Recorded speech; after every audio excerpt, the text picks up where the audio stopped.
Looks like we are live. Jeff Little, how you doing, buddy? Doing good, man. Glad to be on here.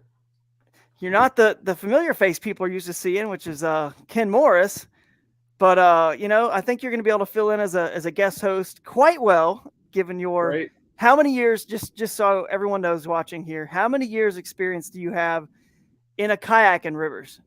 I know you're I have more than a me I even. actually have a photo where in at some point in Yep. 1999 where I'm in an Old Town Loon 138 and I'm holding Wow. up from the Upper Potomac near Seneca Breaks. Yep. I'm holding up Pre I snakehead. think it may have been my first smallmouth out of a kayak. It wasn't very big, but I was excited, and I'm probably holding up a 13 or 14-inch smallmouth. So that was 99. So we're at 23-ish years. Yeah, that's pretty impressive. I think I was 2004 when I first. Obviously, you and I both fished rivers before that, but I'm saying like Yeah, in a kayak to fish rivers, 2004 for me. You got about 5 years on me on that, but you probably have about 5 years on me on age too. So probably about the same. Equates to about the same as well. I don't know. Maybe you don't. I don't even know how old you are, man. But I know I got two young ones, and you got some that are a little bit older and already. How old are your kids now? They got yeah, to be. yeah. I got one that just turned 16 the other day. So Jeez, 16, man. I'm I'm uh I'm not quite knocking the door, on the door of 50 years old. Yeah, I just turned 43, man, like a few days ago. So we probably Yeah, are about 5 6 years apart, something like that. So, but man, I've got the four yeah, month old and this 4 year old, almost four now, and they're wearing me out, man. I feel like I've aged a little bit in the last few years. yeah. Just get that backpack carrier and stick them in there as soon as my kids could hold their head up. I had them.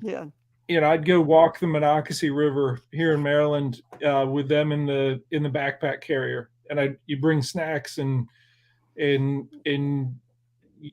go into it ready to have it not be a long trip, but you do that's it true. frequently, and you do it frequently, and you let it be about nature immersion. In kids that age, their mind is blown when they hear a kingfisher do its call and come shooting 5 feet over the head. They just that blows their mind, and Yeah, there's lots of things like that.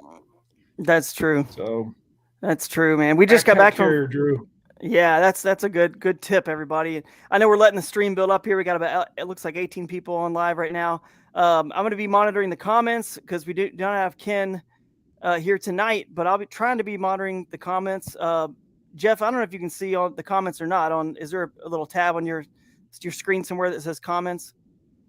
Really, Nope. that is a bummer. It must be only the admins can see them, but I'll monitor. Or Maybe maybe if you I can. click over, yes. Now I see Jake Horns, and Yeah, there yeah. Dustin's on, and Okay, all right. Armando. Cool.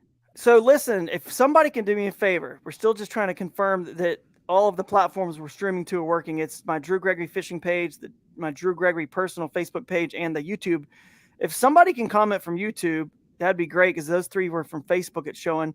And Jake or Armando or Dustin, whoever's already commented, if you got a second, let us know if you're commenting from the Drew Gregory fishing page or the Drew Gregory personal profile because I just want to know and make sure that all the questions and comments are coming in from all of our streams because one time it was such a bummer. Jeff, you were actually in the comments that time where we were having some great comments come in from you and Jordan Marshall and other people, and we never even knew they were coming in. So if somebody can just let us know what streams you're commenting from, that would be great.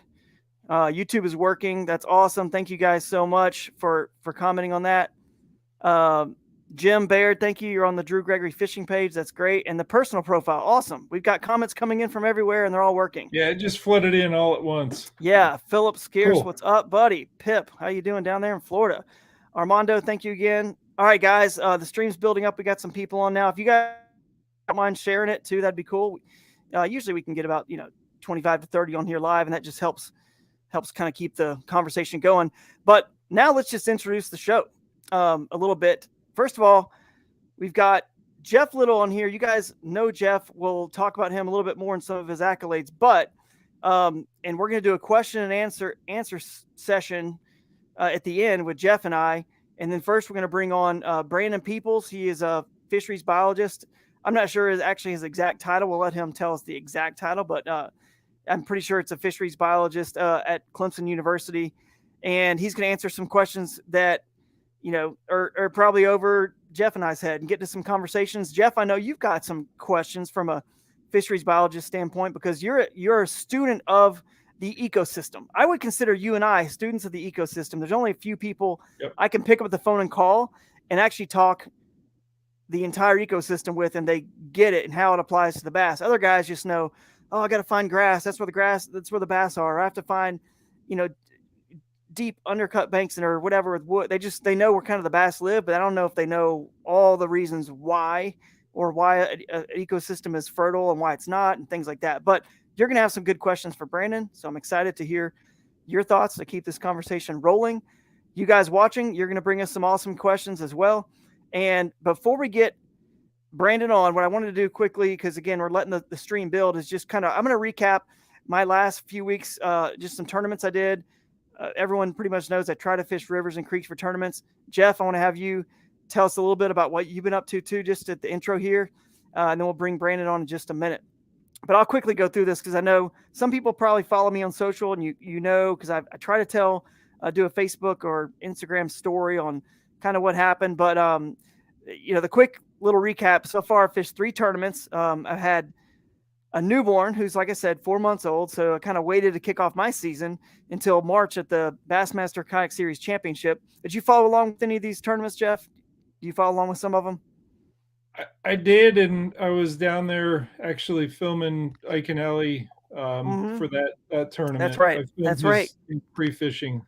Yeah, because I saw you at the parking lot at the expo, Bassmaster Expo. We had a good little conversation as you were unloading your truck with all your stuff.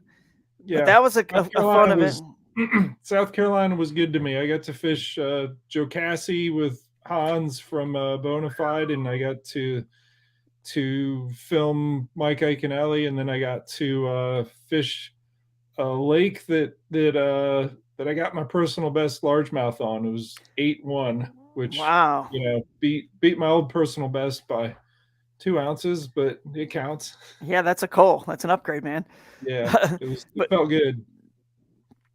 So just so everyone knows, I just posted a video on YouTube of me catching a striped bass during the pre-fishing. I need to post on YouTube more often, man. Jeff, you're doing a great job. You're getting a lot more stuff out there, but man, I'll tell you what, I made a joke in one of my comments when I posted about that YouTube video of me catching that striped bass. I was like, I need to post more videos on YouTube. I got a lot of followers there, subscribers, whatever. But man, who knew having a family would take so much time? And of course, sure. When they're that young, obviously they're not in school. They're preschool, one of them 3 days a week. And then, all the traveling I already do, plus the work with Crescent Kayaks, designing this new kayak, which is coming out pretty soon here. And then, all the other stuff I'm doing, it keeps you pretty busy. So anyway, I don't have time to edit the videos anymore, and I'm struggling. I've got lots of good footage, but I'm struggling on finding the time to edit them. But that was a cool little edit. I caught about a 15 to 20 pound striper on the new Z-Man Hercules swim bait. Have you seen that one yet? I saw that one, and I got an order when I got back from this last trip of a bunch of the Hercules swim baits with the gold. Yeah. You showed me one that was kind of black and gold, but I got some other ones that have some gold flake in it, and it looks good. Hey, go back to the not having time to edit your videos. Drew, just be quicker about it by posting more raw stuff. Right. Short ones. Just get it out there. Like, I think we have pretty high standards of what looks good, and we have pride in like that it's got to be perfect. But yeah, I'm finding out, especially through Instagram, some of the more raw footage, just throw it out there and it gets a lot of attention. No, I need to for sure, man. Just a suggestion. I struggle with like how much there's too many social platforms. Like once you post to YouTube, now I got to go to Facebook and Instagram and Facebook profile and personal. And like you got to like cover it, river bass and all this stuff. And it gets to be like, oh my goodness. But I'm going to try to do more. And this is the first, I would say, more polished video I've done in a while. Most of my stuff that I have put out in the past year has been a little bit more raw, and I agree that's the way to go. It's a little simpler and easier to do it that way. And I'm going to work on it. So stay tuned, guys. More YouTube stuff coming. But anyway, I will say that tournament was fun. I found a lot of fish. They were moving current the first day of the tournament, and I was on them. I was in like 4th place after day 1, and then on day 2, they it's just this is what happens, guys. That's the gamble with fishing rivers, especially tail races. They cut the water off at 9 a.m. and if you called the number the night before, it said they were going to run water until 10 p.m. all day long, 6 a.m. to 10 p.m., and they cut it off at 9 a.m. For whatever reason, they changed their mind. It's all good, but it cut the bite off, and this is something we could probably maybe even talk about with Brandon, but so let's don't get into it now. But I want to make sure we bring it up. Hey Drew, I think you need to work in like some of your budget to like bribe the dam operator to keep it going on your next turn. No kidding, man, because those fish just what you just said with moving current. I mean, I learned that fishing the new river below Clater Lake. Clater, yeah. If you watch the cycle of when they do dam releases for like weeks ahead of time, knowing that, okay, I'm going to be there this weekend and then the Monday and Tuesday, if you can figure it out, if you can, mind read what they're going to do, or you at least see a pattern, at least you can make the most of your time and be there at the right time. And what you said is totally true with the human, created flow, but it's the same thing with fishing a river that rises. Yeah, for sure. And it's been raining like crazy here in Maryland, and whoever's going to be on the Susquehanna in the next like 2 days is going to have a good day for big fish. Yep, for sure. I just feel like those fish don't bite. It's like a low tide and a high tide. When it's dead slack, once they cut it off, they know their bait's so easy to catch when it's running that they know they just don't even worry about even trying when it's not running, because they're like, hey, why would I waste my energy when the water's going to come back on? It's going to flush a bunch of stuff and disorient a lot of bait fish, and I can ambush. They just don't even eat. I mean, I'm telling you, it's very hard to catch it when it's off. I spent all day there and it was hard. But anyway, I don't want to get into it too much now because Brandon will probably have some stuff to add to it. But anyway, that was that tournament, and then I ended up with like 2 fish on that second day, and then I don't even know where I finished. But then I went to the Harris Chain of Lakes for Bassmaster in Florida. Ended up getting a 7th place finish there. Had a good tournament. So I actually secured my bid to the championship for 2023, which is in conjunction with the Bassmaster Classic in Knoxville. So I don't know what lake or river we'll be at, but I was excited about that. And then that's actually propelled me to go ahead and fish, which I was planning on anyway, all the Bassmaster Kayak Series tournaments, including Grand Lake, which I leave for pretty soon here, which is the 16th of this month. So next Saturday. So anyway, that's exciting. And then the last tournament I did, just to kind of recap everybody on my tournaments and what happened there on the where were we? Oh, we were in Santee Cooper, the Hobie Bass Open Series. Again, a great day 1. Had a good day 1. I was in 22nd place out of 200. Caught a nice 22 3/4 inch largemouth on day 1 in the swamp. And on day 2, I only had six bass on day 1. So a lot of people struggled, to get limits. So I didn't want to go back to the same spot because I thought, man, that 6 could have very easily been 3 or 4. You know what I mean? Because I only had 7 fish total bass bites, and I lost 1. So I took a gamble, just went to a complete new section of the swamp because I know that they were there somewhere and more in droves than when I was finding them. Plus, a lot of people had beat up, my area on day 1, including me. And, I would say this, Jeff, 75% of the time when I make an educated decision to do that and fish totally new water, it's a whole new day of pre-fishing, essentially, I'm usually successful because it's an educated guess based on 3 days of pre-fishing, 2 or 2.5 or 3 days of pre-fishing, plus maybe 1 day of the tournament. It's not just some, I don't know, just coin flip. And it just didn't work out. I mean, I never just found the spot where they were. I know other anglers that finished in the top 5 were in the swamp somewhere catching big ones. I just couldn't find them. So, man, guys, fishing is hard. That's the moral of the story of those tournaments. Bass fishing is hard for the best of the best, and you can even take note of Jason Christie won the Bassmaster Classic, and then his following event on Santee Cooper, coincidentally, he was second to last. He had 1 fish, I believe, over the 2 days of fishing, and that's it. Couldn't even. So that's how hard it is, even for the best of the best. But I felt like it was my best decision. You got to trust the process. You know what I mean? I think that was the smartest decision. Just because it didn't work out doesn't mean I'm not going to do it again, because like I said, I feel like 75% of the time it works out because it's an educated guess. But anyway, well, before we get Brandon on, that's my update there. What have you been up to? Anything you want to comment on real quick about what you've been up to last couple weeks? I know you said you were already at the Bassmaster Classic and in South Carolina, but Well, we had talked about a topic that I wanted to get into a little bit weeks or months ago, yep. and I unfortunately haven't been doing what I wanted to talk about since December locally. And I say locally, I mean, Maryland, Virginia, Delaware, Pennsylvania, West Virginia, this part of the world, which is what I call water trailblazing. It's actually a title of a playlist on my YouTube channel. It's the Little Stuff YouTube channel. I would love to have, folks who haven't subscribed, please subscribe. But dig into the different playlists. Right. And if you find the water trailblazing one, it shows you some of what I do on these lower gradient rivers, which the situation with lower gradient, meaning, a river that, let me see if I get this right, it starts up high here and it falls pretty quick over the miles. You have a lot of rapids, as opposed to if it starts here and it remains fairly flat without much, it doesn't have the force when you have a lot of rain like what we had to blow out the trees that fall across.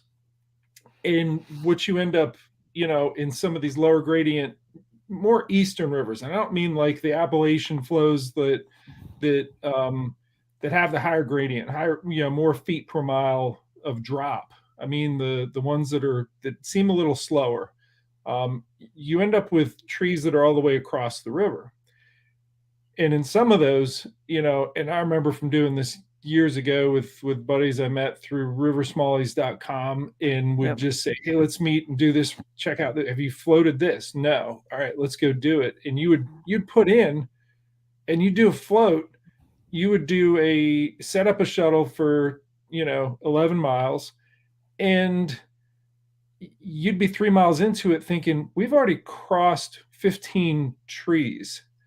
How bad is it going to get? And then it gets worse, where like a tornado had gone through 3 years before, and all of that's still there. So you end up with this river in front of you. It looks like this.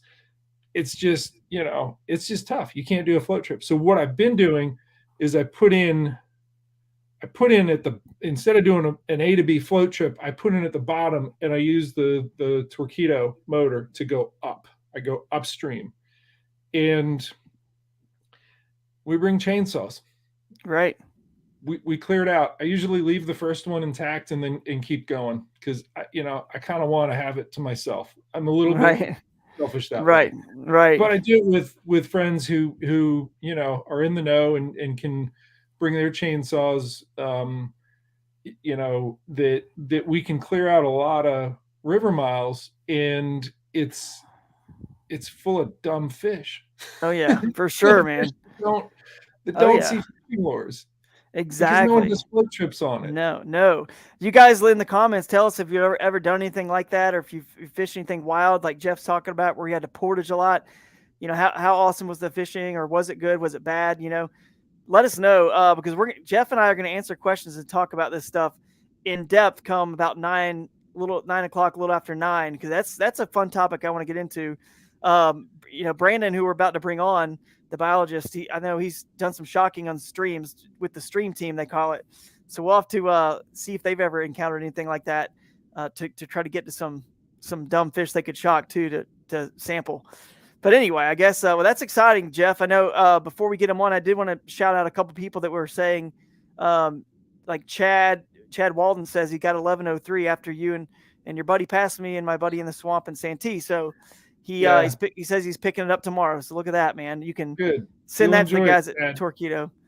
Dwayne Waller, watch my same thing. videos on the maintenance of that so it lasts a long time. I really go into depth to make sure that folks take care of I teach people how to take care of their equipment so that it lasts a long time. And they're tough. But you got to be smart. So watch those maintenance videos. For sure, man. Well, let's get Brandon in here. And real quick before I do, I want to just respond to Mark Edwards' comment. He said he called all but one of his fish after the current stopped. I don't know, Mark, if you were as far up as I would. I was like way up the river. I never saw anybody else. So those fish were really, really only feeding with the current. As further down, when it's more, I'm sure there's still current, obviously, when they're pushing it. The further you get into the quote lake, it may definitely be helpful to, or help the bite when they cut the water off, because they're not as just conditioned to the current right there. You know what I mean? But either way, I'm sure they set up a little bit better with this current. But if there's no current, then it's wide enough where the wind can blow and create current with wind and other ways, and they can, there isn't typically as much current in the lake anyway, so it's a little easier to catch them there probably when the current stops. But where I was, man, I was so close up there, it's turned off. Or maybe I just didn't figure them out like you did, buddy. That's always a possibility too. So good job on that, man. All right, Brandon Peoples, let's bring him in. He is a professor at Clemson University. What's up, Brandon? Hey, how's it going? Glad to be here. Appreciate you having me. Yeah, man. We did some work back on the old Hooked on Wild Water show where you were part of our side story for an episode up in the upper Chattooga River, where the episode was about the rare Bartrams bass, if you will, one of the red eye species that I know a lot of folks here are river nuts, right? And hopefully, Jeff, like you and I, we just talked about, and Brandon, you probably heard, you were in the green room. We really are ecosystem studiers, like Jeff and I, and Lance Cooley, what I'd say was another one. But to me, I think a lot of people that probably follow river bass and are interested in these other species that don't get as big, because we're not all, they're not all tournament fishermen, and I didn't start out as a tournament angler either. So to them, it's just fun to go catch the brook trout. So we're going to talk about the Bartrams a little bit with you, I'm sure, because you've probably done some more studies. But real quick, just explain to everybody what your title is over there at Clemson and what you kind of do on a day-to-day basis. Sure. Well, my title is I'm an assistant professor, which means that's like the lowest rank of professor. So I'm still fairly into it. I'm in my 6th year right now.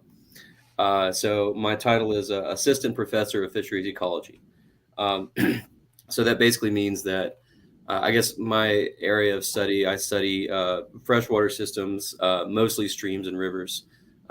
We get down into the saltwater a little bit, but I'm definitely not a marine person, not necessarily a reservoir person. So, all of what our team studies has something to do with assessing the health and sustainability of rivers. And we do it for the lens of fish because fish are really cool. But we also study invertebrates and mussels and just about anything that lives in rivers. So it's all about ecosystem health. And, we love those river bass. They're at the top of the food chain in those systems. And it takes a lot of healthy native fish to sustain that. So that's what we're all about. Yeah. Awesome, buddy. Awesome, man. Hey, you're the assistant professor, but I promise you, 10 times as much as any of us here, even though you say you're fairly early on, you studied a lot more. So we're going to be excited to learn from you, and you guys listening and watching here, feel free to start chiming in with some questions, because we'll ask Brandon while we have him here, and if he knows them, then he'll probably give us a more detailed answer than Jeff or I could. But man, where do we want to start? That, I mean, that's pretty cool what you just said about the ecosystem. Jeff, I don't know about you, but when I go to a new river or creek, especially with tournaments, I drive and I could just look at that body of water already from the bridge, or go to a few bridges and really just one, and just look at the water, how much current is moving, if it's stagnant, if there's algae, if there's a clarity to it, or, I can just tell with the minnows, the bluegill, if I see the signs of life, if I see crawfish, on the bank, dead crawfish remains or live ones in the water, whatever, all that stuff, hellgrammites, anything. I'll lift up rocks and I can almost like kind of figure out real quick, like, this has a food source to sustain some sizable river bass. Do you do anything like that too, Jeff? Or? Well, it's, I taught a kayak fishing class for about 10 years here in the Mid-Atlantic, and I did it on the framework of the American Canoe Association's certification I have as a paddling instructor, which is all of like your whitewater skills. And I won't get into all that, but what I laid on top of that framework was a lot of fishing skills, and one of them, well, they were things like pattern development and stealth approaches, but one of them was forage assessment. And to be able to really do some of the things, Drew, that you just mentioned, like don't just put your kayak in and go and start casting. Like, pick up rocks, just be calm there by the river for a second and just watch, see what swims by, just take it in, look and figure out, okay, what are the things that they're likely to eat? And yes, is it healthy? I travel quite a bit, and I do these, impromptu, like, okay, I have a kayak on the back of my truck at all times and fishing rods, with me. And I look at it and I figure out drive times, and I'm like, I have 3 hours and I'm in the middle of Indiana. Let's go. Let's look at Google Maps and figure it out. And there are places that I'll pull out and say, and look at it and be like, this is a agricultural ditch. Right. Keep moving. Yeah. And then the other places I pull in and I'm like, this looks right. There's a bug hatch. Yeah. There is activity in the shallows. There are things scooting into the water and the water's edge as I approach it. So forage assessment is pretty critical. Yeah. Brandon, so now you know what we're going to start with here. What do you think, man? What are some things that we can help our viewers out here by? What can we find and look at? What do you look at? Or I don't know, just tell us what you've learned about that to help us understand where we should put our kayaks in and start making casts. Sure. Well, think about river bass. They are, as you were kind of talking about earlier, talking about dam release and that kind of thing. They're really creatures of flow. They need well-flowing rivers. In the science world, we call that the natural flow regime. So that's characterized not just by always having water, but the way that, say, the river responds to rain events, right? So is it really flashy? Does it pop up and go way back down? Or does it kind of have a nice rise and a nice fall to it? That second thing I described kind of indicates generally a more natural kind of flow regime. And with that comes good habitat. So the flow is connected to the habitat. So if you have these constant huge floods that just fall right out, also that's going to blow out a lot of your key habitat, right? All those nice cobbles and boulders, but also the woody structures that you're going for, all your weed beds and that kind of stuff, rivers that are characterized by that natural flow regime are already going to have really nice fish communities, and they'll be kind of, having a healthy population of river bass will be the cherry on top of that. Yeah, absolutely, man. Yeah, I've noticed too, like you said, Jeff, I mean, you see any fish eating birds or things like that, you talk about things scooting in the river like other animals, whether it's frogs or snakes, anything that could be a forage. It just tells you that whole area is full of life. You know what I mean? And I've noticed the same thing you did. If it's a slow moving, super, not that fish don't live in muddy water, bass don't, because they do, but I'm saying if it's really, really muddy and slow, and you even see algae growing on the surface and you see a lot more gar rolling, that doesn't always mean there's not bass there, because gar and bass do live in the same areas, but sometimes it is a sign of, or bowfin, other species like that. Again, they kind of cross over some, but just signs like that are things that I kind of notice. I'm like, I think I'm going to kind of move on. But, Brandon, I think the word is eutrophic. And I know that it's how much nutrient is in the water. And our Shenandoah River system, I think, has become more eutrophic, or it has more things that allow those quick algae blooms to take off. And our Shenandoah is we talked about before this, well, we talked about like my early days of kayak fishing, late 90s and early 2000s. The Shenandoah was phenomenal. Like if you do you do an 8-mile float trip, and if someone didn't catch a 20-inch smallmouth, you wondered what you did wrong.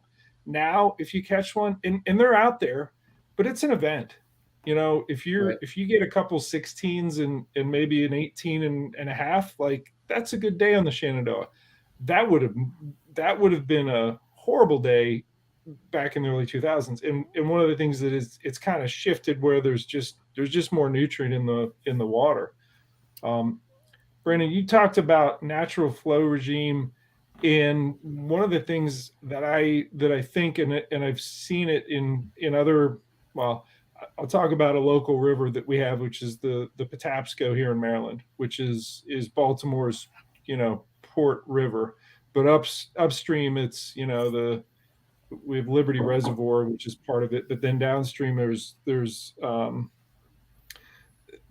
a town that has had 2 really bad, catastrophic, like quick flash floods that just didn't happen. Like the town is in a river valley. It's Ellicott City, Maryland, and I think it's related to development. Like the amount of rain that came that fast, and I won't get into the climate change or anything like that, but part of it is however much rain comes, how fast it comes is, if it hits more roofs and parking lots and impermeable surfaces, those kind of floods didn't happen when Ellicott City was 100 years ago built. It's an older town. It's an older, and now it's like real estate there is gone. It's because they've had nasty floods that have killed people, and the insurance companies won't touch it anymore. And it's development. It's how much development we've had. And I think there's a lot that goes into, regulations that we have, sedimentation ponds, and when you build new, that they have to build these little, for the parking lot, the water goes into this pond next to it first and then slowly trickles into the river instead of, so natural flow regime. Yeah. So, human development out of Ellicott City. Yeah, absolutely. Absolutely. And that's something that's happening across the US, really across the world, right? Is that the more humans place their mark on the landscape, even as sustainable as that may be, that comes with impervious surface. So in kind of a natural landscape, what happens is that most of the water that you see out on the surface is actually coming up from the ground. In a natural system, there's not a whole lot of surface runoff. It's all water percolating up from the groundwater. So when it rains, what naturally happens is that the rain will seep down through the forest and slowly kind of percolate up over the course of some hours into stream flow. And so it has kind of a gentle rise in the situation that you described, which is becoming increasingly common. That rain just hits a rooftop, it goes down a gutter, it hits a street, and it goes down a pipe, and that goes directly into the stream immediately.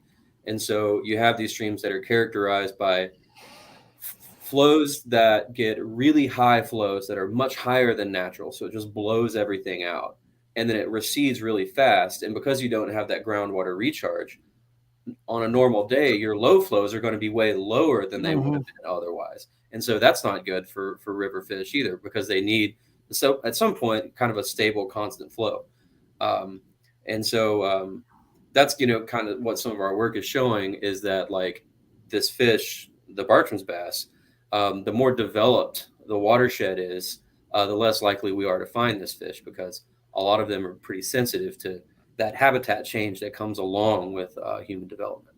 Yeah, that's what I was wondering. What do you think happened? I know every river system is different. With we all hear these stories, like Jeff just said, man, back in the glory days in the 80s and 90s or whatever, the 2000s, it was amazing. And now, so, they're all different, but in general, Brandon, and maybe we kind of know the answer. I mean, obviously it's human affects a lot of it, not pressure, not fishing pressure, because that alone, I mean, I can do a little bit. The fish can get smarter. There's no doubt about that. But it can't just be, oh, the fishing pressure, Oh It's no! And if kids. anything, fishing practices have probably improved quite a bit, right? Yeah. Over the past 100 Yeah. years. Catch and release. And yeah. So what do you think, man? I know another one's the Upper Potomac River, the South Fork of the Potomac. Used to be just on fire with all kinds of nice grass and just beautiful. Now it's just clear and barren rock with like little algae on it or whatever. And just, I mean, there's a lot of instances we can give, but what do you think it is? I mean, is it just different in every situation, like too much nutrients or not enough? Or because what I'm hearing is this is hitting impervious surfaces, which means the rise and fall is quick, which is not good. We've learned that. But in my mind, also, I'm thinking, well, it's also not picking up all the nutrients it would have picked up Oh yeah. to bring into the river. So now they're not as healthy and fertile of a water, which also, of course, Right. affects the lakes downstream too, because the lake is just the sum of its parts, the sum of all of its the creeks and rivers. That's what a lake is essentially. So if the rivers are generally pretty good and fertile, the lake will generally be a pretty good fishing lake too. But anyway, yeah, explain that, man. What's the main thing that's kind of caused some of the decline? Yeah, so in overall, we'll can just call it land use change because they all go hand in hand, right? So as we say 100 years ago or however long ago, you would have had these areas that are covered with total natural land cover. That gets converted first to agriculture, right? So there you're going to have some pretty intense runoff. So we start to see changes in hydrology, but you also see a lot of sedimentation from that. So a lot of silt coming into rivers, smothering in those nice shoals where all of our fish live. And what that does is that smothers out the food base. So not necessarily the minnows and all that kind of stuff. It smothers out the invertebrates, all those halbermites and mayflies and stoneflies that live on the bottom. That supports that base of bait fish. That supports our river bass that we so love. So that's a big first wave of it is you have sedimentation. And then as we turn that into more and more houses and roads and large buildings, of course, there comes more people, which means more nutrient input from just a variety of sources, right? And so you have increased nutrient input, you have altered hydrology, which also changes the flow also changes the temperature aspects of it. And so things start to change more and more. It doesn't necessarily mean that all development necessarily has to be bad. It just means development can be a lot smarter about how we develop, where we develop, the practices that we put in places to kind of mitigate those things. Yeah. And I see a comment about farm runoff here. That can certainly be a thing. There are plenty of farms that practice good practices.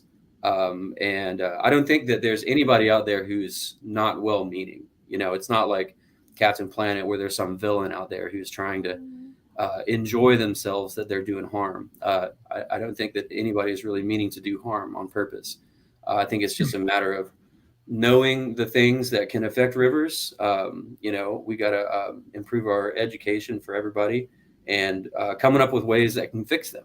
Because a lot of those things are really expensive. And so we have to be able to support people who are interested in improving their land use practices to keep our rivers healthy. Yeah. There's two comments that I'm going to try and tie together. Jonathan commented about river keepers.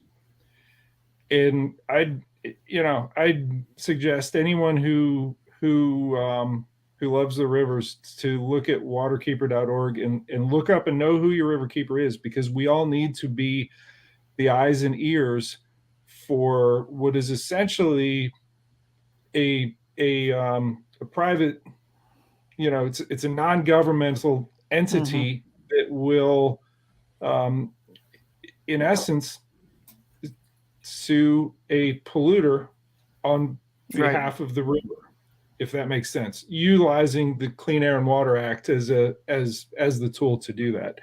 And usually what happens is that your Department of Environmental Quality or whatever it is usually takes over that lawsuit, but they initiate it, and it's had good effect here in the Shenandoah, in the Potomac watershed in general, and the ones I've worked with on the Susquehanna. Like, go to waterkeeper.org and look up look up. Hopefully you have one, but look up your river keeper. One thing that Jeff Kelby, who started as the Shenandoah River Keeper and then became in charge of the Potomac Waterkeeper Alliance, did very well, was to work with the agricultural community in that valley.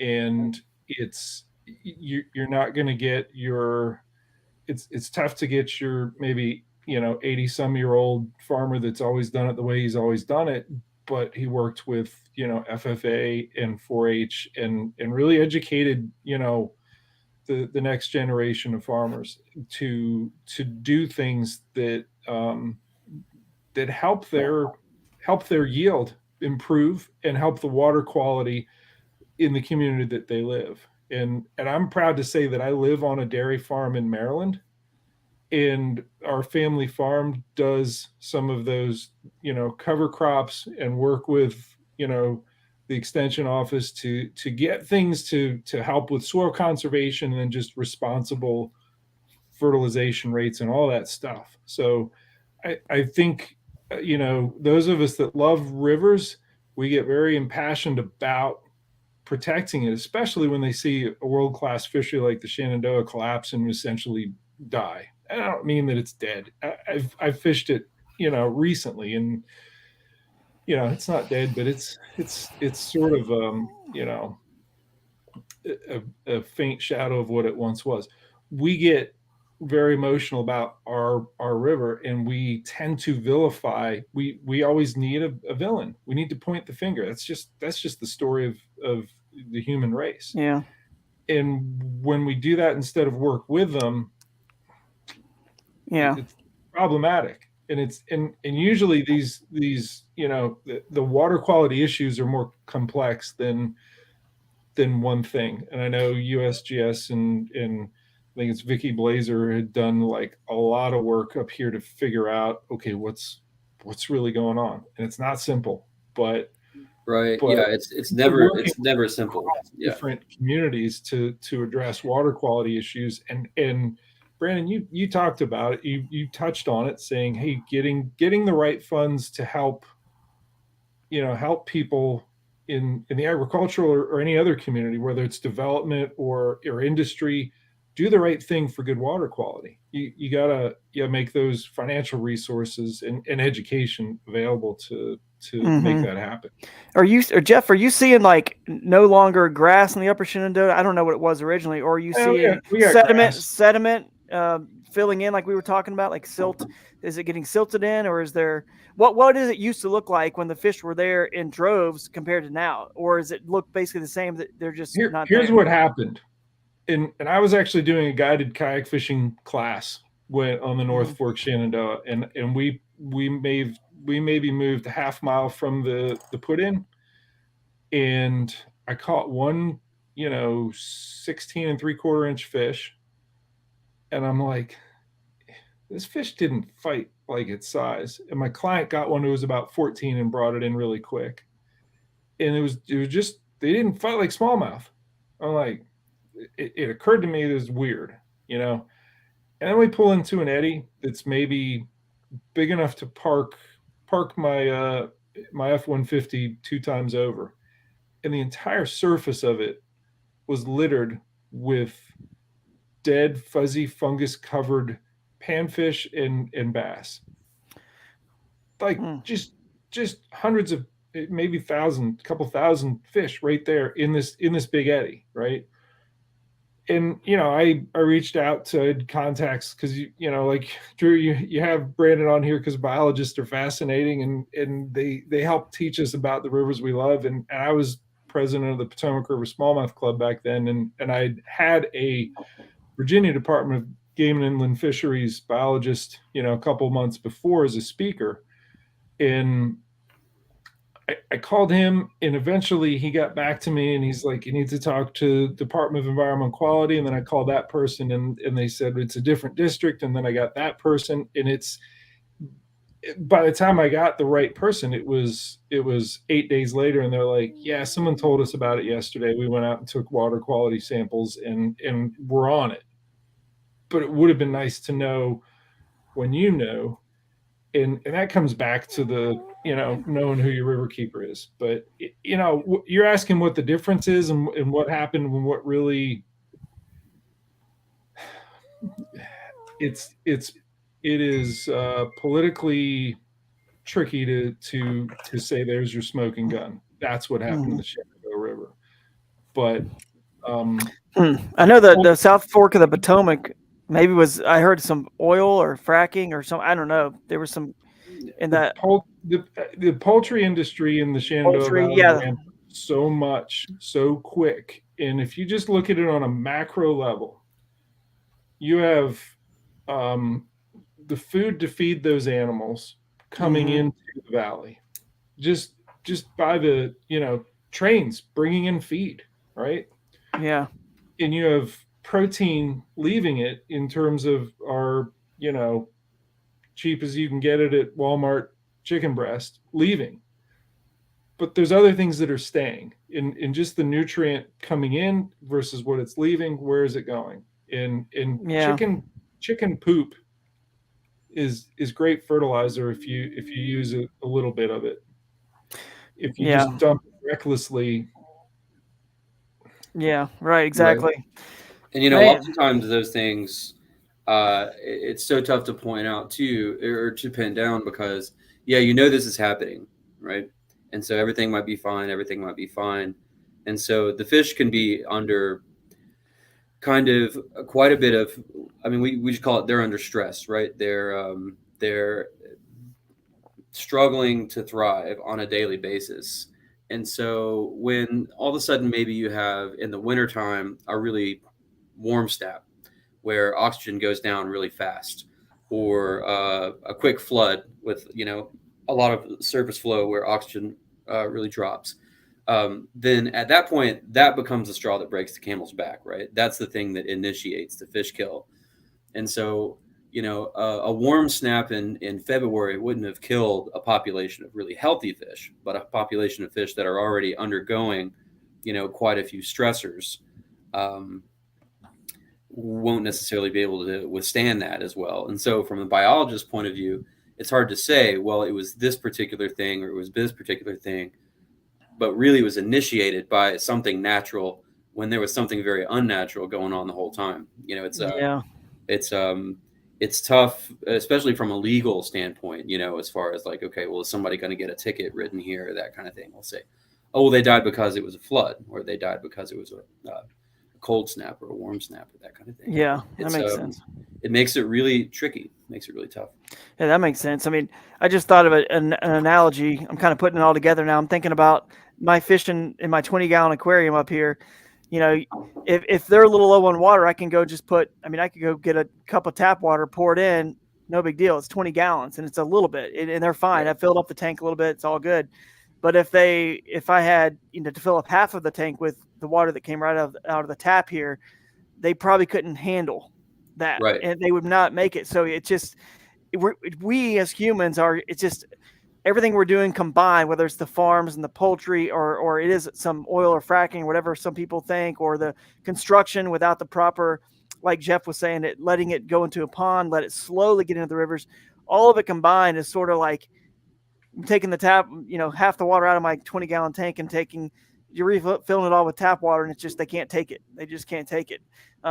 But that's sad, man. And I don't want this whole episode to be like a downer, because it's it's sad that we're the ones doing it.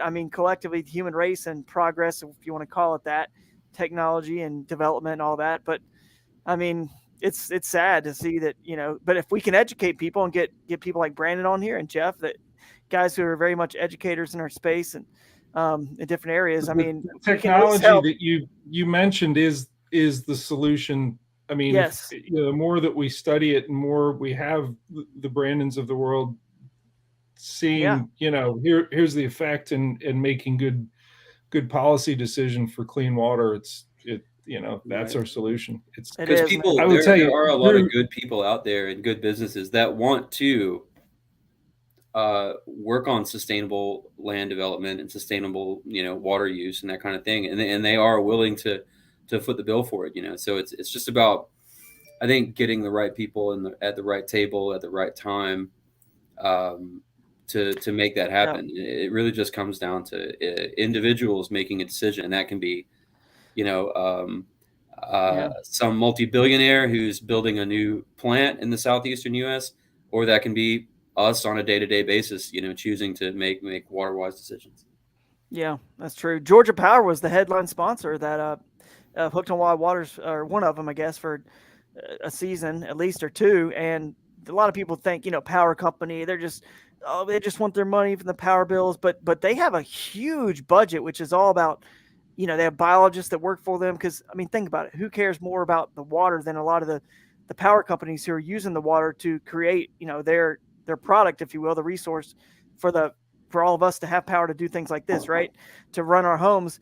They care about it more than anybody. So I know that they get a bad rap sometimes, but whatnot. But they actually are spending a lot of money and resources, and I'm sure other power groups around the country are as well, to make sure that the water quality and everything is still, going smoothly. So yeah, we just got to keep educating people and finding people with a lot of money and resources like they are to continue to help us with this problem, because the people who probably don't care, don't fish or don't care about the rivers whatsoever, there's more of them than there are us. So we need a lot of resources for sure. But do you want to move into the something else like the Bartrams bass or something? Just to update us on that real quick. That'd be cool. I want to hear about this. The rare, one of the rarest of the black bass. So tell us. I know that there was some headway on trying to get it to become a separate species, and just explain to us too, for those who don't know what this fish is, where it's located and all that good stuff. Give us. Yeah, absolutely. So the Bartram's bass, if you've ever heard of a species called the red-eye bass, this comes out of that. So I guess just a little bit of history. Before, say, I don't know, the 1940s or so, there were just a few species of bass that were recognized. The black bass, that is. So we're talking about bass that live entirely in freshwater. So not white bass, not striped bass, none of those guys. So we had a smallmouth, largemouth, and spotted bass. And then just a little bit later, this intrepid fish scientist, Carl Hubbs, said, okay, well, there's another species, and it's red-eye bass. And so where this red-eye bass species lives, it lives in the uplands from, say, west central Alabama up into South Carolina. So that kind of upland ridge in the eastern highlands. And it was thought to be just one single species for a long time. And then folks got to realize, and the ones that are in now, all these, I'll also say, everywhere you find red-eye bass, they're all in these rivers that don't connect to one another. So like you have like the Chattahoochee River system that flows straight down into the Gulf, and it doesn't connect to the Altamaha system that flows straight down in the Atlantic, and it doesn't connect to the Savannah system that flows straight down. So those rivers have been disconnected from each other for a long time. And so one of the things that we're, in the past, say, 20 or so years, and this isn't just within black bass, this was within a lot of fish, is that there's genetic differences there that you can kind of see with the eye, that they look a little bit different. But when you really nail down and look at the genetics, you realize these things are very different from one another, different to the fact that they're really their own species. And so what folks started to realize was that all these ones in these disconnected rivers going from northern Alabama across to South Carolina are different species of red-eye bass. And now, right now, so in the Savannah River Basin, so a little bit of North Carolina, and then western South Carolina, eastern Georgia, that's where the Savannah River Basin is. This fish, the Bartram's red-eye bass, it only lives there. And right now it's what's called a provisional species. So there's enough information to know that it is its own thing, but there hasn't necessarily been the work that formally introduces it to the scientific community and gives it its own unique name and officially recognizes it as its own species. So there have been folks who've been working on that for a while, folks at University of South Carolina, a lot of good people at South Carolina Department of Natural Resources that we work closely with. and kind of on the assumption and that this thing is its own species. And so one of the things that's holding us back from doing conservation on this fish is that it's not currently recognized. So the work that we're doing right now, in conjunction with Dr. Bud Freeman at the University of Georgia and the Georgia Department of Natural Resources, is Dr. Freeman is he's a true fish taxonomist. So he does like hardcore ichthyology, describing species. So me, I'm more of an ecologist. I would never. That's not my business. They tell me what to call it. I call it that, and go out and do the field study. So Dr. Freeman is in the process right now of formally describing Bartram's bass as its own species. And so what that means is that we need to get samples from all the way across the range so that we can have the full kind of barrage of what this fish does and looks like, both when you're looking at it in hand, but also genetically. Because there's so many disconnected populations of Bartram's bass now, from way down in the middle Savannah River, right before it falls off the fall line. They're way down there, but they're also way up in the Blue Ridge. And those fish, when you look at them morphologically, they're really distinct from one another. Like a fish from the Chattooga looks way different than a fish from, hey, look at that. Is that from our trip down the Chattooga? I don't know where that. I actually just Googled it real quick because I didn't want to dig around and try to find one of mine, but it looked like I Googled Bartrams and it looked like one to me based on the more vertical bars. Yeah, for sure. So, yeah. Yep. So there's a lot of morphological variation and there's a lot of hybridization. So all that hybridization going on with non-native species kind of complicates that process. So we're going about all over the basin right now. Our grad students, Caroline Cox, has sampled about 120 sites across the basin so far last year, and has tissue from all over the place. And so that's going to help in that species description to kind of get the full range of what's going on. But the idea is that by the time our project's over, within a couple of years, that's going to be one of the major goals, that this thing is going to have its own name.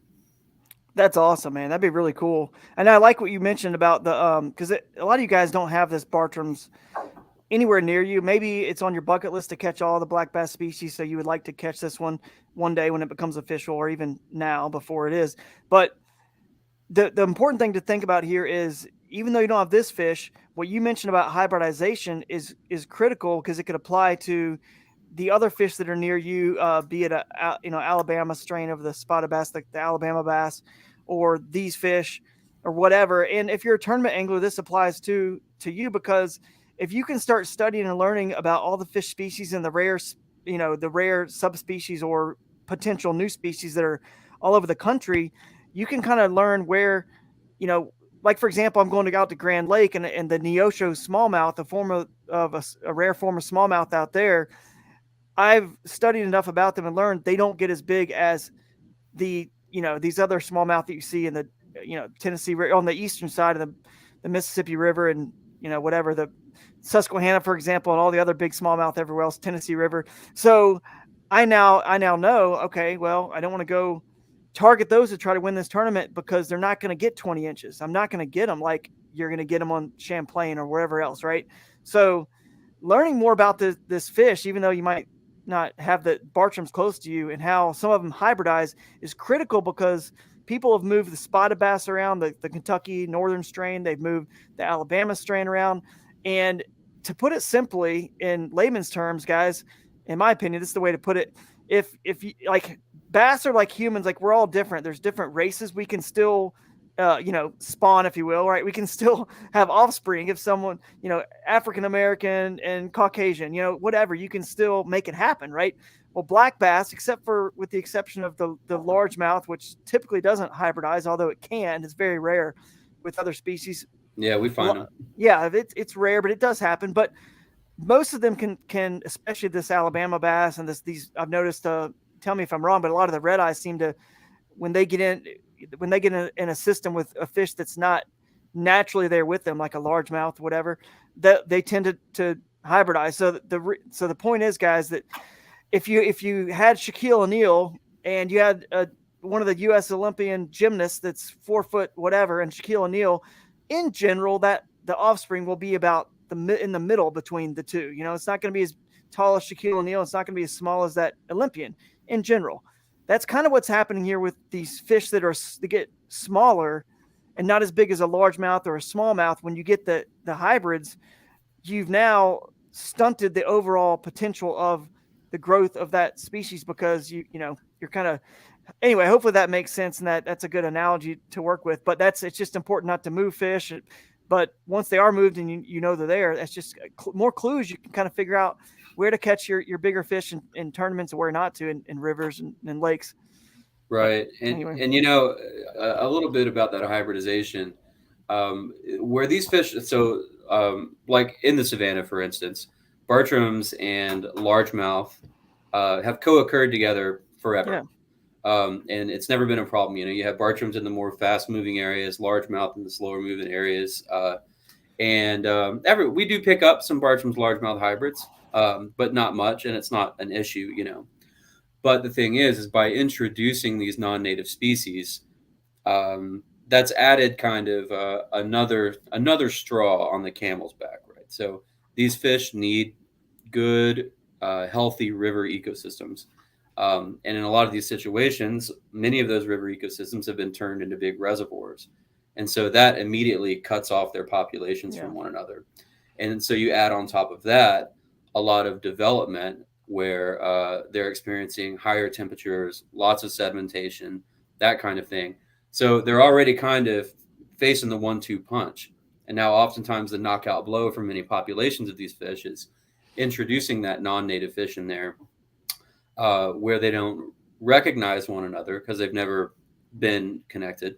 And so now we see a lot of places where that native strain is just being totally hybridized out. So in a lot of places for Bartram's bass, and not just Bartram's bass, this is a thing with all the native southeastern black basses, and really a lot of just native fish in general, is that they're hybridizing with these non-native fish to the point that, we call it extinction by hybridization.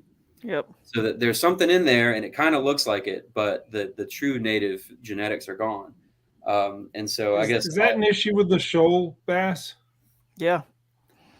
Yeah, just about everybody. I haven't studied that directly. I'm sure you've brought Steve Sand. I have. They're holding their own. They're holding their own pretty good in the Flint, even though the Alabama, the Alabama bass, whatever Coosa strain, spotted bass, when it is an issue. They do hybridize, and it's a problem. But the good news is over time now, because they were really concerned, when the first ones showed up in the Flint River, for example, back when I fished in Georgia, you could never catch a one of these spotted bass, Alabama bass in the Flint River. And then they showed up and we were very concerned because we do know they hybridize. But the last time I talked to Dr. Salmons, he did say the good news is they're holding their own. And I think it's just because that river in particular has so many shoals, and the shoal bass is a little bit more, adapted to surviving in that kind of ecosystem and habitat when this Alabama bass is not. And I think that's one of the reasons why they're holding their own a little bit. Right. But it's all about maintaining. It's all about maintaining that natural habitat, right? So in situations where the system is still very well intact, you still have that shoal habitat with all those nice like bedrock drops and all that kind of stuff that they like.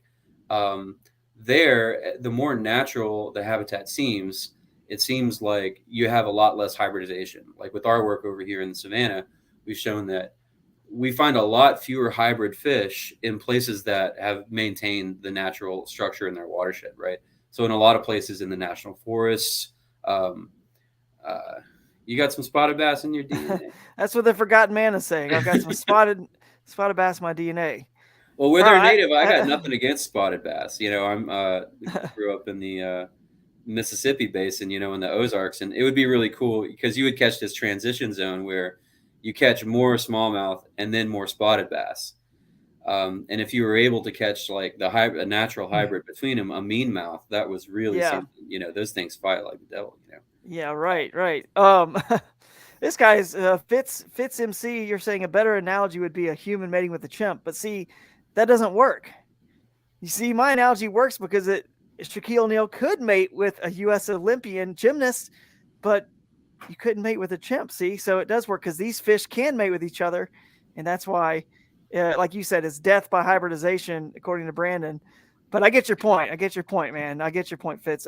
Heath, you're asking what Jeff, what was that subspecies being caught? They were in the Oklahoma? Neoshows. Yeah, the Yeah, it was a Neoshows. Neosho. So and you know, it got to the point where, and I filmed.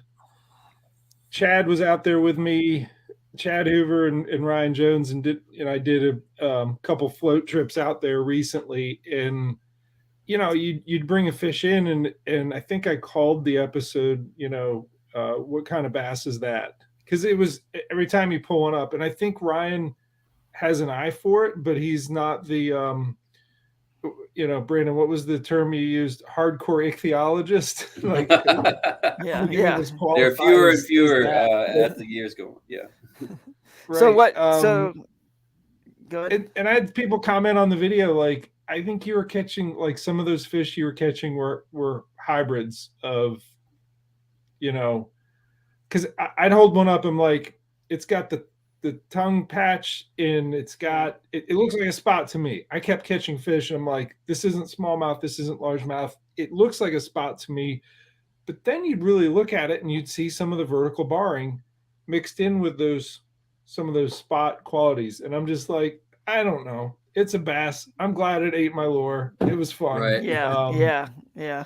But when it was a smallmouth,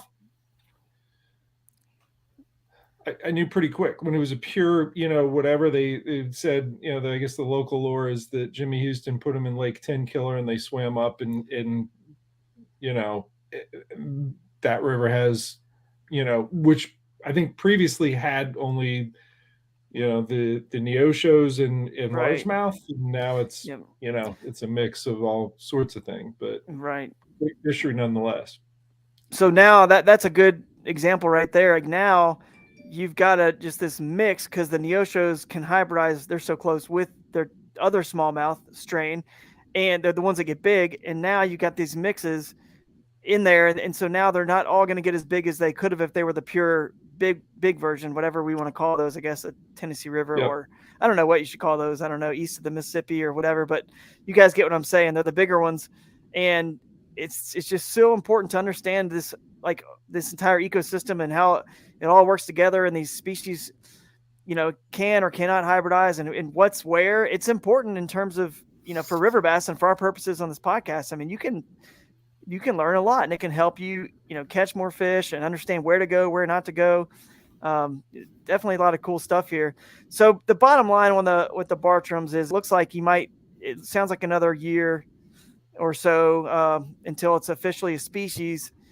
And then there's several others that are in the works of being, I think, you know, described as well, including another one over there, like the Ouachita smallmouth as well. It's another strain. I don't know if that's ever going to be an actual Let me ask you this question. What's the difference between a subspecies and something that's officially a subspecies? Because we've heard that term before. And then something that's not anything, like this Bartrams, that could potentially a new species altogether. What's kind of the difference there?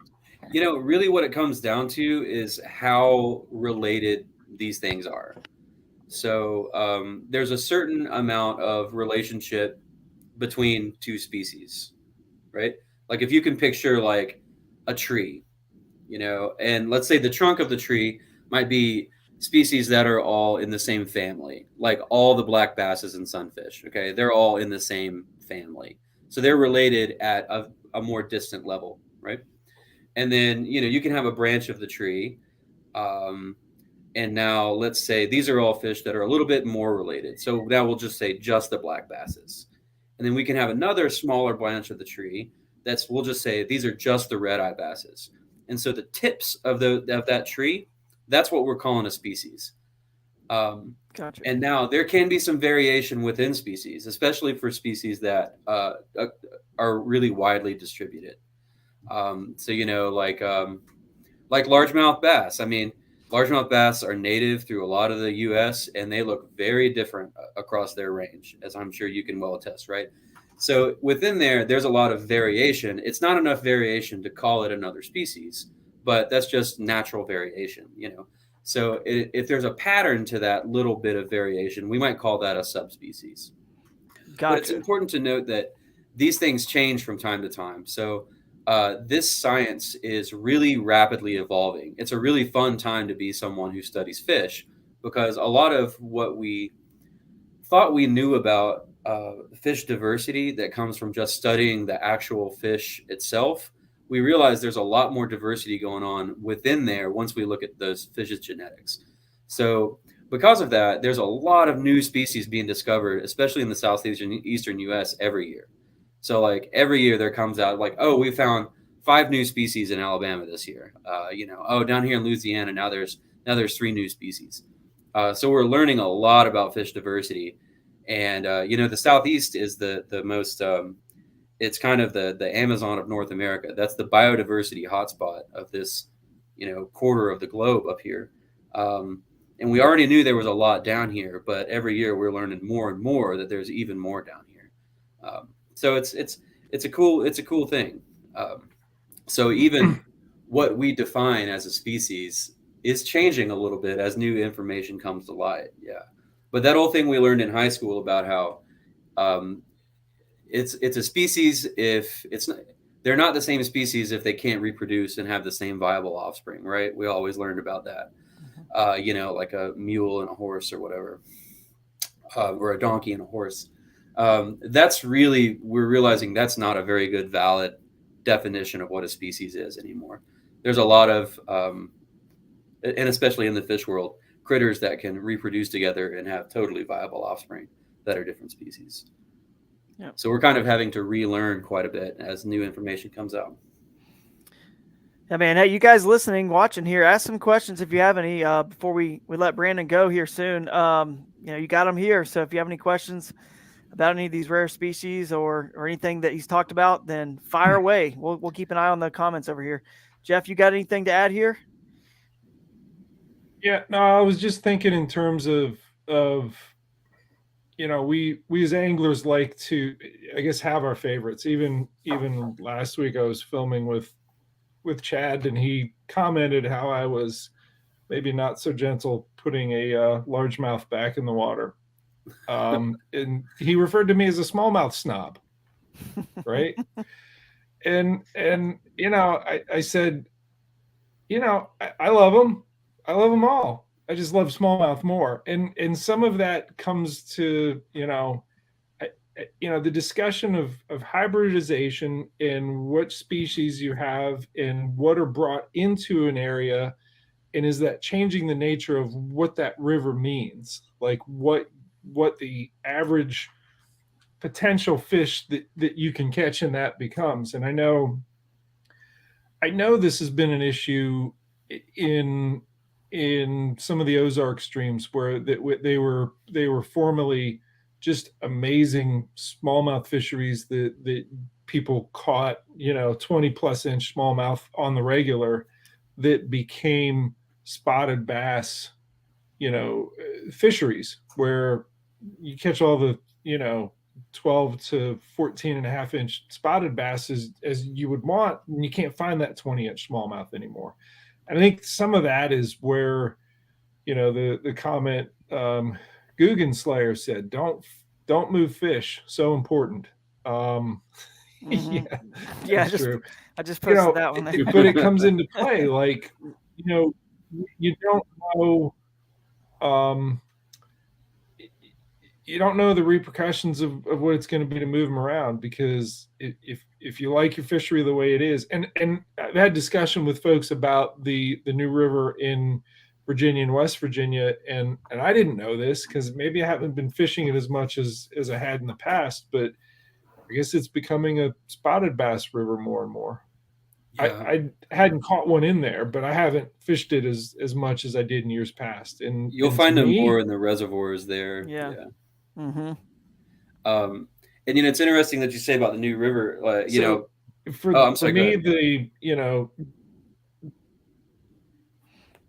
For me, for the new river, which has produced 6s, 7s, and one of them I think over 8 smallmouth that big, is to become a spotted bass river. I don't think I like it. I mean, we've got spotted bass elsewhere in Virginia, in eastern Virginia, like the North Anna River. We can catch them there. You go into the southeast, you can catch them there. But I don't know. Part of me wants to keep the new river a smallmouth river, and Yeah. and maybe that's where some of the discussion of should we well, we should just get the word out. Don't move fish around. Don't be the Yeah. bucket biologist. Yeah, that's right. yeah. You just Yeah, want to keep it and- natural to what it was. It's naturally a smallmouth river. That's what we want to do. Just keep it that way. I agree. Yeah, that's that right. Being said, the Potomac River, where I grew up smallmouth fishing, would have never been a fishery had it not been for some guy taking smallmouth out of Big Wheeling Creek, which is a tributary of the Ohio near Wheeling, West Virginia, putting him on in a milk can, like in 18 whatever, getting on a train, bringing it across the Appalachian Mountains and dumping him in at Cumberland, Maryland. So, and the Susquehanna. And the Susquehanna too. And the new. Yeah, I guess. I don't know the Susquehanna story. I know the Potomac story. Well, they're not native to the Susquehanna. I think they're native to the New, because doesn't the New flow into the Ohio River, which is flows. Well, there's a big chain of waterfalls that separate the New from above the canal, right? So the New actually, because of that, so the New is the oldest river in North America, right? So it's been in that channel for some several 100 million years, I think. And so because of that, you have some of those fish up there are like the prototypes of what we have in the Mississippi River Basin, because the glaciers never made it all the way up there. And so because of that, you have the native diversity of the New River is actually really low, but the number of endemics, so that means that that's the fish that only live in that river and nowhere else in the world, is some of the highest in North America because of that. So it had been separated for so long that there's fewer species up there, but there's way more rare species up there. And so you wouldn't have had smallmouth, rock bass. And at this point, almost half the species found in the New River are non-native. The vast majority, I don't want to say vast majority, but it's almost half of the fish diversity in the New River is non-native. And that's everything from some of these species that we're talking about here to little non-game fish, right, that have come in from, they've been introduced from the Roanoke, from the Tennessee, from further downstream. It's kind of getting invaded from all sides. I guess I did a couple degrees at Virginia Tech, and so I spent I did my whole research in the New River Basin. So that's a place that's the home for me. But of course, amazing smallmouth, amazing muskie, some good flatheads to be caught there. Yeah, that's definitely a river that's close to my heart. Yeah, I mean, to Guggenslayer point, don't move fish.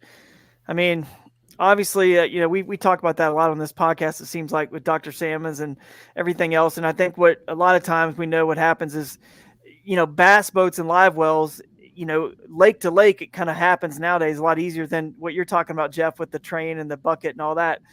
And people think they're doing something good especially with that Alabama bass, the Coosa strain spotted bass. But in essence, think about how the Susquehanna smallmouth and the other rivers we're talking about that were not this what did you just talking about, the Potomac or the Shenandoah, they were non-native at one point, but then they got put in there and they took over.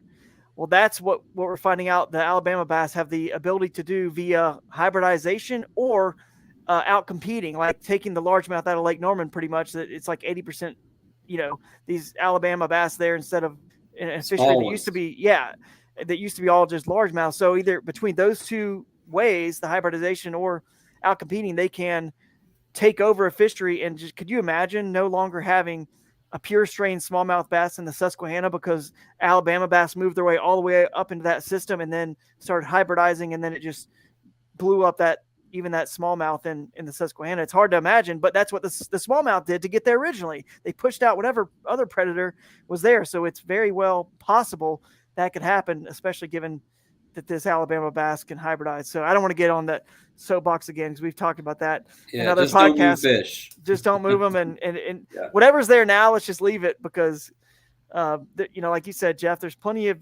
places currently to catch all these fish. But if we start moving them and doing all that, then we may lose them forever. So anyway, but this is all good stuff.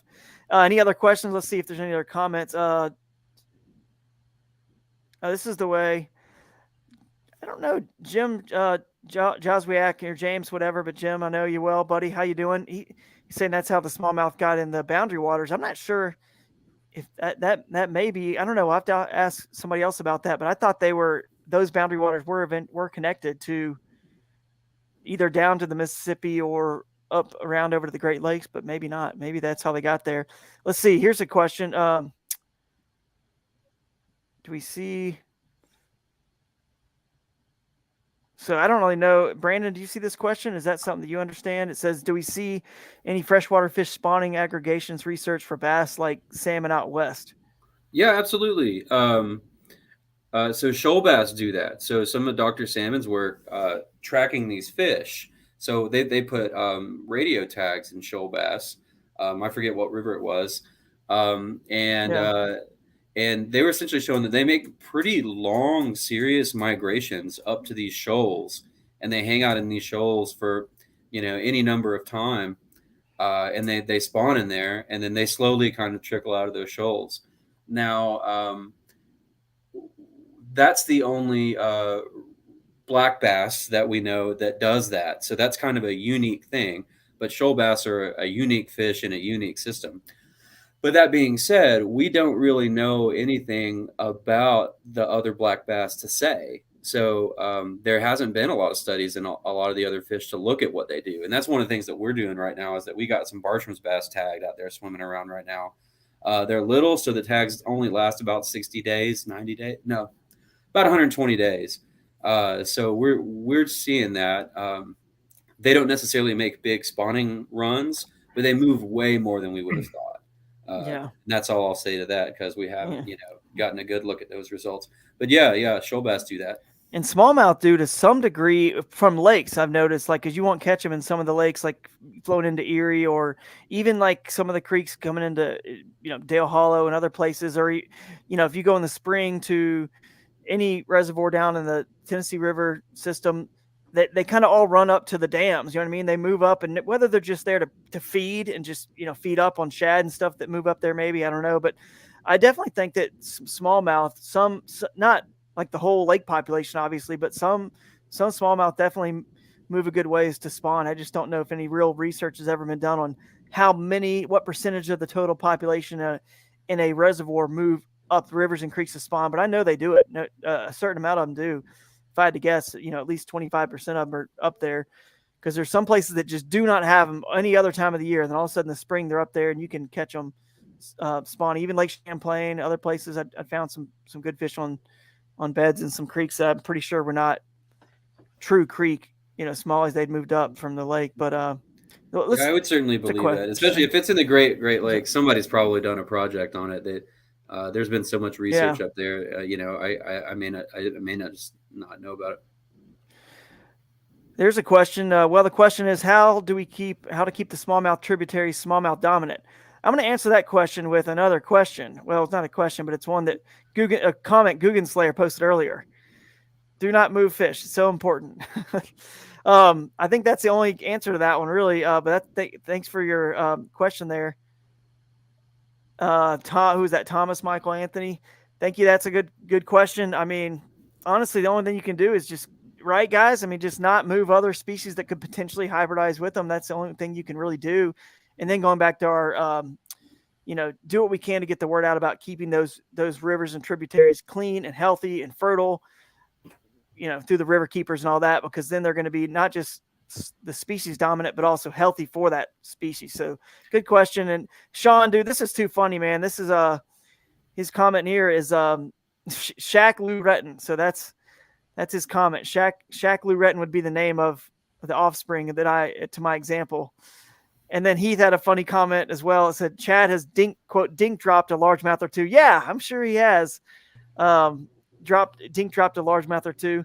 Isn't that right, Jeff? Chad's definitely dink dropped a largemouth or two, kind of like you toss back your largemouth. So, can you hear us, Jeff? I don't know if you're. I can. I think my connection is degraded for some reason, but somebody's polluted. I'm here. Hopefully, it firms up. Yeah, someone's polluted his stream. All right, let's see if there's any other thing. So here we go. The Illinois Smallmouth Alliance again. Jim and those guys do a good job over there. Wisconsin tracks smallies traveling up to 30 miles to winter, so that would tell you they're moving, a good bit to the opposite to spawn, back up there probably 30 miles to live and spawn. So here's one weird thing that I see on the Susquehanna. Which is a mile wide river. Some years they utilize the tributaries as spawning habitat very heavily, and those years tend to be the years that the river floods heavy. I mean, it just floods. It's just right.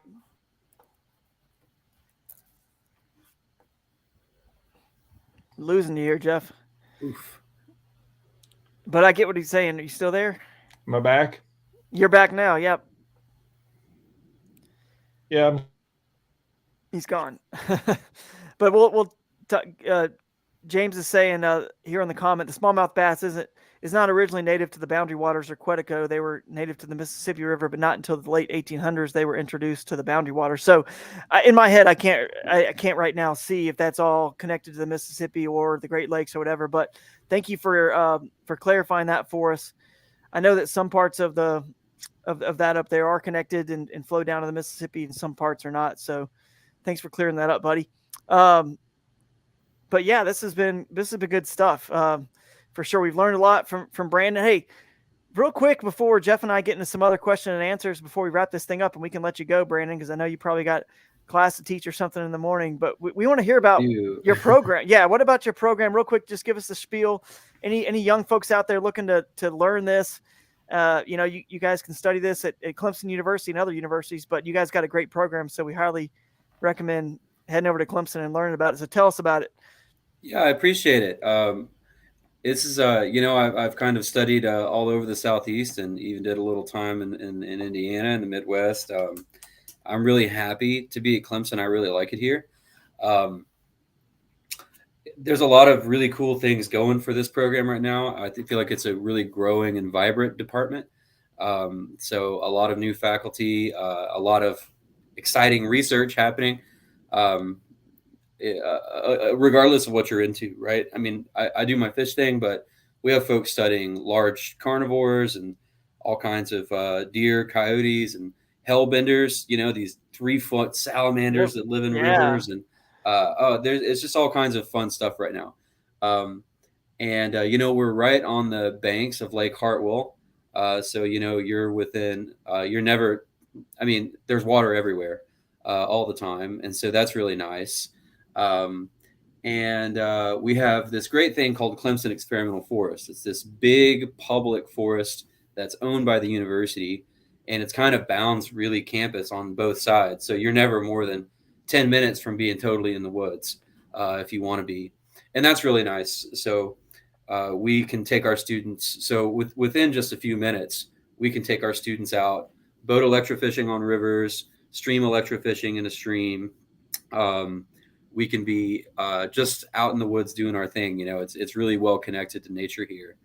It's a nice place to be. And we also have this cool program called Creative Inquiry, which is where students can take little directed research projects and couple up with our grad students and do grad research. So I have one on native black bass. And so we've done stuff on age and growth of black bass and a lot of Bartrams related research. And our students have taken that work and go to conferences all over the country. We've gone to Puerto Rico and out west and, up to New England.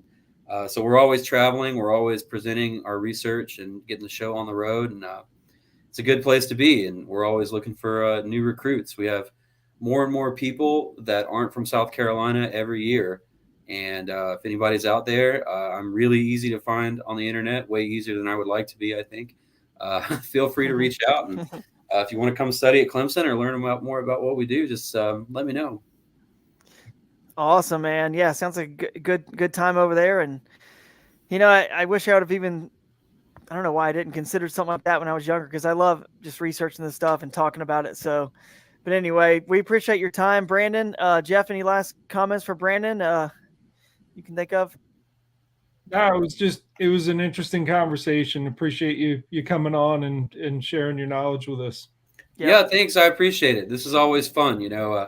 I love the river bass thing as a hobby. I always grew up doing it, and it's cool to be able to connect that back to this work I do. So it's always really fun to talk to folks who do it professionally and folks who are really interested in it out there in the real world. So this is it's a blast. All right, man. Well, we learned a lot. Thanks so much. We'll have to have you on again sometime, because, man, there's just, it seems like this time just goes by when we get on these things, and we could talk really for hours and hours. So appreciate we'll do it again. Yeah, buddy. Catch you later. Thanks a lot. All right. See ya. Have a good one. All right. See ya. All right. That was cool, man. That was cool. What a great guy. And he definitely knows his stuff. I mean, he does it for a living, so you would think, right? But, anyway, I love this biologist perspective when we have these guys on, Jeff. I know you do too. So, but now we can talk about that. Fascinating.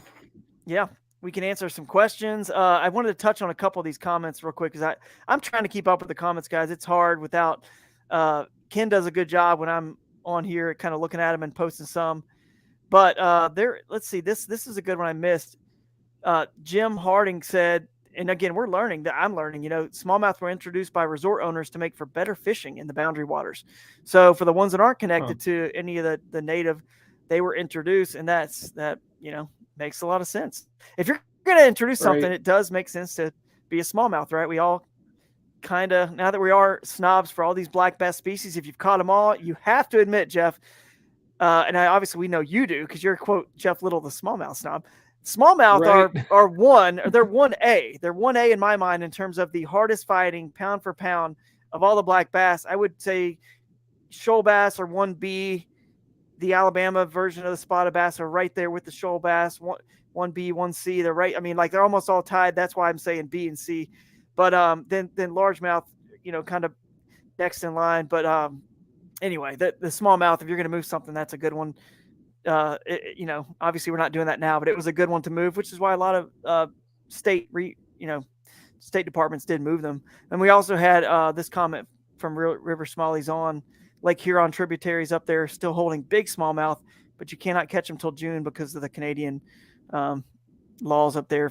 So this has been good stuff. Let's see if there's any new comments that we can talk about, or just go on. We can talk about your what you began with the show with about what were you calling it when you're breaking through cutting down the trees? It's it's what are you talking about that? It's just getting the water other people don't get to. And I kind of started it with an episode with Chris Watts, who's a certified arborist. He's a tree guy here in Maryland professionally. He's actually a tech rep for steel chainsaws. And I had floated a section of river with Chad in we struggled to get up and over these logs, and I'm like, I got to get a chainsaw in here and clear out some of this. And I reached out to him. I'm like, hey, let's go fishing over here, and we did, and he taught me a lot about the chainsaw. I actually have some chainsaw safety videos, thanks to Chris Watts educating me, so I don't hurt myself out there, and also so I have the right equipment. And I carry it's an electric chainsaw. It's a still lithium battery powered chainsaw, and I carry it's a silky saw, a hand saw that helps me with a pretty big blade. I mean, I can cut some big stuff with it, but I really carry it. If you look at my rig, my inflatable kayak that I'm running in now, it's tucked into the seat back of that. It's always with me, and it's really so that if I have something that isn't quite big enough for the chainsaw, that I can just pull it out and just start going at it and get rid of it. But it also helps me when I get that, and I'm new to chainsawing really. So when I get that blade pinched, that I can get my Yeah. nice Yep. Get it electric out. chainsaw out of there at the end of the day. So And that battery will wear down over time, so it's good to have that handsaw for those small ones. You don't want to waste your battery power. sure, So but I tell you, it's a lot like the Torpedo batteries. If you run it at full, if you run that chainsaw at full throttle, it goes a lot quicker than if you kind of go easy with it and just pull that trigger like halfway and just be patient with it. It's gonna last a lot longer.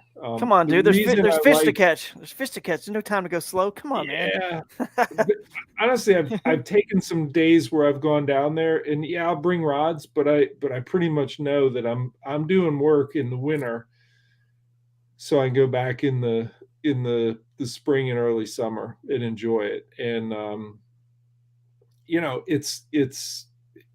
it's a kind of work that's just fun because I know, hey, that's back there, and any of the local, they think, hey, it's inaccessible. They assume that because it's always been inaccessible for years. But I'm a guy from out of the region that's coming in, and just I've opened it up, Yeah, you have a new and mindset. it's Yep. great fishing. So Yeah, that in tournaments, that's the way I feel like the local guys certainly know the lakes, but when you're an outsider, you come in with a new outlook on the whole fishery, and maybe they've never even considered that. I don't know. Like for example, I won the Hobie Bass Open right, Series on Lake Dardanelle. I'd never been there, and I got second on Lake Champlain. Never been there. Every time I've gotten like a really good finish that in a tournament, it seems like I'd never been there before. And then when I had been there before and had history, I typically don't do as well. And I think it's just because I'm seeing it from a whole different, you know, set of eyes. And Florida has a lot of places like that too that are very swampy and remote, and they have vegetation. It's hard to get to. And you can bring, chainsaws and things like that to kind of get through some of that stuff or get your kayak over vegetation. But then that goes back to what we talked about earlier in this show. Once you get back at some of those places, they're very stagnant and not the right composition and ecosystem for bass. But sometimes you find these magical places that are cut off from the rest of the fisheries and no one's ever thought about it. The problem is, do you want to waste a lot of time figuring that out, potentially wasting a lot of time to have a flop, you know what I mean? But that's what you got to do sometimes, yeah, and it's you do put the time into you do put the time in to find places like this, and they're not all this amazing fishery. I would say for 5 or 6 of them that you go to and think it's going to be awesome, there's one that's really good. There's out of 5 or 6 of them that you go and explore and think, all right, am I going to open this up? There'll be one that's just amazing, and then there'll be 3 that are so, and the rest are not worth going back to. So putting the legwork in with the exploration and doing it in a bunch of places until you find your handful of gold mines is totally it. I do want to comment on something else that I know you're very good at, and I've been working to get as good maybe as you in your Crescent kayak is you travel light. You have a very lightweight boat that you can chuck over a log, and I'm working on that with the Star Rival Fish inflatable kayak that I was using all of last year, a 31-pound base that I've added the Torpedo and depth finder and everything else to, and more recently with the Innovative Sportsman inflatable that I'm in the process of rigging it and putting the what is it, the Lowrance active target on that, and I'm building it up, but the base platform of that inflatable kayak is 49 pounds, much like the boats that you're designing with Crescent, right. keeping things lightweight. We're going to place it. You're not going to get a pro angler in. Right. You're not going to get a wilderness systems recon in. It's just not going to happen. So there's value in having that boat that's lightweight enough that you can drag it in, but also that you can. We lost Jeff. I think we lost him here. We'll see if he comes back here in a second. But I get what he's saying. There's a lot of value in having a second kayak to your bigger kayak if you have a bigger kayak. Some people out there maybe just have a small kayak for these little rivers and creeks that the bigger kayaks can't get into, and these backwaters. And so obviously it may make sense for you to have a bigger kayak if you're going to fish bigger water. But his point is, yeah, there's room for that to have a second kayak, because now our kayaks are becoming little boats. You know, a lot of these bigger ones that are for motors and you know, whatever, your bigger electronics and your active targets and live scope, things like that. They're too heavy and too big. You know, Jeff is, whoops, there you go. You're back now. Well, you just cut out, but Yep. I was making your point for you, helping you a little bit here. You're right. These kayaks are getting so much like boats to handle all this electronics and motors that now there is I think a lot of value to having that second kayak, to that simple one that can get you to these other places that these now cannot, because they're actually essentially boats.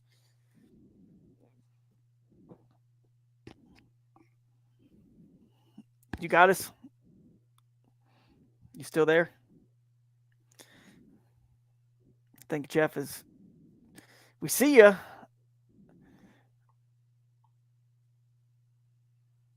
We see you, but we don't hear you.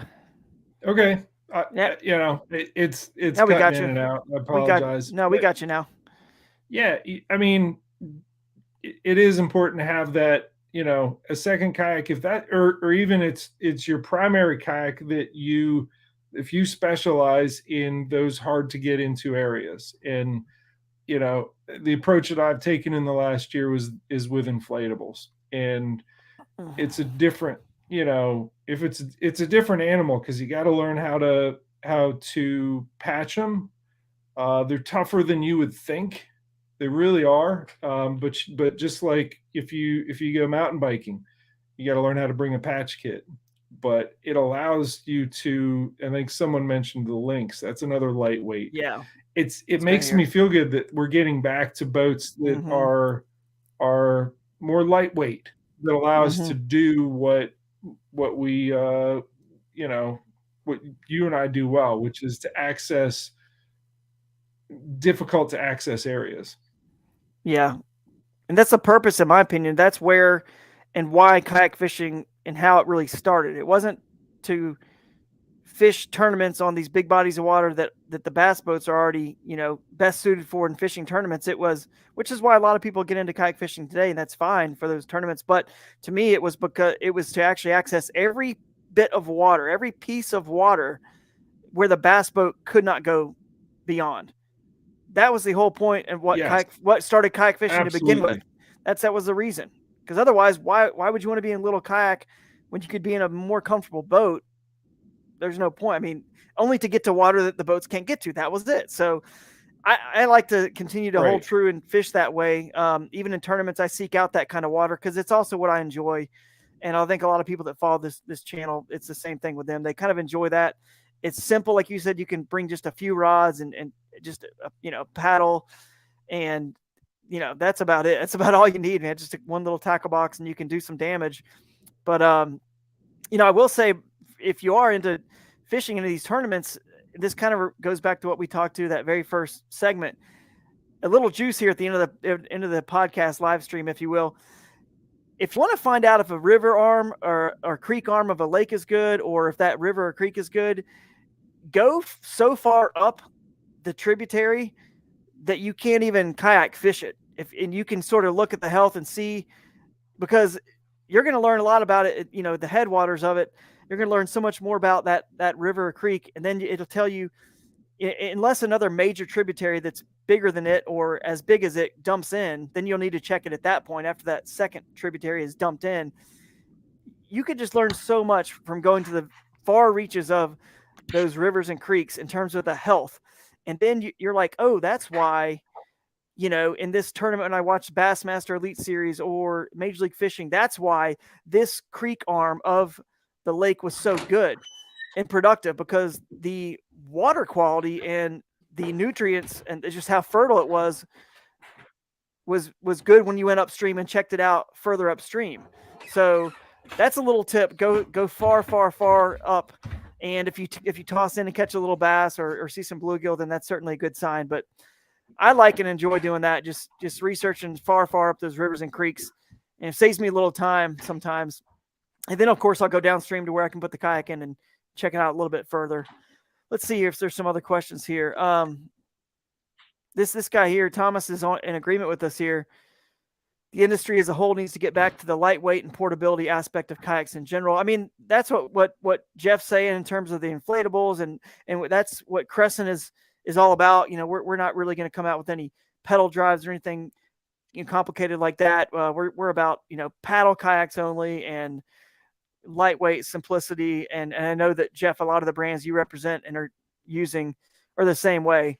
But yeah, that's good stuff. Any comments on that? If you got better signal now? No, I moved downstairs to be like right next to the router to hopefully get better. Like I was 25 feet from it. Now I'm 2. Perfect. We'll see if it helps. But the other thing I was gonna say, in terms of getting into some of these tight spots, is what do you do with your rods? And something that I've gone to fairly exclusively is horizontal rod storage pointing back, because I go tunneling. The term tunneling keeps coming up, and yes, in the videos you can see me running with a motor and shooting through. I have things that I'm ducking underneath and kind of going through stuff. Having your rods pointed, somehow protected, and this is just how I do it. I get horizontal rod storage pointed back, and that keeps things out of trouble. That's part of the whole, getting into these super, small areas that where I'm going underneath stuff. Absolutely. It also works on the lakes when you're much more efficient fishing docks if you can go under docks. Not having all your rods pointed up. Absolutely. I can't talk too much. Not having a power pole. I'm not, for whatever reason, not a power pole guy, and that's one of them. And I like anchors because they're low profile, and I go under stuff. If I was a Gulf Coast angler, I'd be a power pole guy. If I was a Florida angler, I'd be a power pole guy. But I'm a river guy at heart and a small river guy, and I want to be able to go tunneling. Right. Exactly. There's a time and a place for that tool for sure. And then, I can't say too much, but I will say you'll like the new kayak. It's not too much longer and it'll be out, but you'll like the new one I designed with Crescent, based on your horizontal, laying back rod storage comments. You'll definitely like it. And of course we, you may know this, we talked previously, but the world doesn't know, but yeah, I think it'll be very, very good and easy to put a torpedo on as well. So you'll like that, man. We'll have to get you set up with one. You can show it off a little bit as well. So there's a little, that'd be awesome for anyone who's stuck around late in this podcast here. But going under stuff is critical. I agree. The rod sticking up everywhere, it's not my thing or not my style. But at the same time, when you're on a lake, and I've always said to people, you can win a tournament on a lake or a river and creek, but it's the best river, the best river and creek anglers and the best lake anglers that really understand. Any one of them could win on any given fishery. You know what I'm saying? It really can. And for the lake guys, if you just can't be an expert in both. You just can't. You just don't have the time. So having 10 or 15 rods for what they do out there on the lake, if they know they're going to be offshore and not tunneling and doing all the stuff under branches like we are, I'm jealous sometimes, because I do wish I had more rods with certain baits tied on that I don't have to retie and all that and quickly just toss out there. So what they have set up is perfect for what they're fishing and their style. And what we do is actually perfect for our river bassin style as well. But Omar here, he says, can you elaborate what specifically you look for when you go super far up a creek? I like to see some good current flow, some nice, clean, clear water. If you go way up a tributary, it should be clean water. It should not be muddy at that point. Maybe if you're way downstream and the river's bigger. But unless you just got a heavy rainfall, you should have some nice clean clear water, and that'll help you see in the water with like we talked about at the beginning of the podcast. I don't know if you caught that, Omar, but if you see crayfish remains or live crayfish in the water, or turn over some rocks, forget rocks, turn over wood. Wood's got more life and nutrients on it, so you're going to have more insects under it. And just make a couple casts real quick, and a nice little deep hole. I'm talking 2-3 foot deep in a little creek that is as wide as my Toyota Tacoma. If you get bit or something comes out and you already have bass right there, that's like a nursery. Those smaller tribs for the small fish kind of can move up and live there. Then you're like, hey, let's explore further downstream. Good grass is good to see. Rocks and rapids little riffles are good to see. But what's not good to see is murky water when there hasn't been a high rain. That's probably not a good sign per se. And then any algae is not good to see. Any siltation with a ton of dirt and just mud and sand that's just silted in around all the rocks where you've kind of lost a lot of life. That's all bad stuff there for sure. Any pulling up where there's algae, it's just not continuous flow. That's why some of the places you want to like even over in the Ozarks or in the Southeast or wherever, you have some creeks that actually have a little bit of a spring fed influence. They've got a few springs. And if you look on the Farwide app, it'll actually show you springs. There, you're going to always have a consistent, at least a minimum flow water that you're going to have year round. So those pools don't completely dry up, because as Brandon talked about earlier, our biologist we had on, you definitely need a minimum flow. And that's what I actually look for. I look at on Google Earth Pro, take your photograph and history on, look at the minimum flow. You can see whether it's a photo in August or September or October, and you see it super low. If those pools are dried up and not connected, and a lot of times, it will happen in these in Texas rivers and the hill country, whatnot. That definitely does happen, but that's basically the population of the fish in that river. That's the amount of water that's actually the population is sustaining, if that makes sense. Not when it's high and full. That's kind of what you want to see. So anyway, those are some tips there on. Drew, you mentioned the sedimentation and how the silt kind of fills in. And I actually had a Maryland biologist to explain it to me this way, is that it's all about surface area of rock, of something hard on the river bottom. And he used the word interstitial space. So basically what that means is, if you have two rocks at the bottom and they're kind of up against each other, you have all this surface area for the bugs to live on underneath it. Right. But if the silt kind of fills it in, and Yep. it's all one solid thing, the only surface areas you have the silt layer on the top. So more surface area at the bottom with more, I'd say air pockets, but it's water pockets under there for all those bugs to live. Nailed it. The more bugs, and then the Yep. more of everything else you get, the crayfish and just everything. Nailed it. The bugs are important, but it's more surface area. That's right. That's in there. And yep, that's why the lakes, back when I see Steve Salmon's in the comments here, actually we'll bring up his comment, but that's why the lakes start to decline, because the trophic upsurge, which when they flood the lakes and there's all the trees still in the lakes and all the vegetation and nutrients there, the rocks are still there. Like, think about where a river flows into a lake. When it first gets dammed up, all those boulders and everything is still there. As the sediment, especially with the construction and all that goes on these days with humans influence, more sediments getting in there, and it starts burying all those, like you said, air pockets, but their surface area, water pockets. Therefore, the whole lake declines rapidly at that point. And the only way to bring it back is, like we've talked about it before on this podcast. If you haven't listened to that podcast with Dr. Salmons, we talk about the trophic upsurge. The only way to bring it back is with grass or something else that can recreate surface area and places for those little, like we're talking about, aquatic insects and to hide it, and little bait fish and stuff like that. So let's talk about the Susquehanna Flats up at the top of the Chesapeake Bay. That's where the Susquehanna dumps in, and it's got nothing but silt and sediment that is dumped out there. That's just the entire thing. Yeah. But it is a vibrant amazing largemouth fishery. Why? Grass. The grass. It's grass.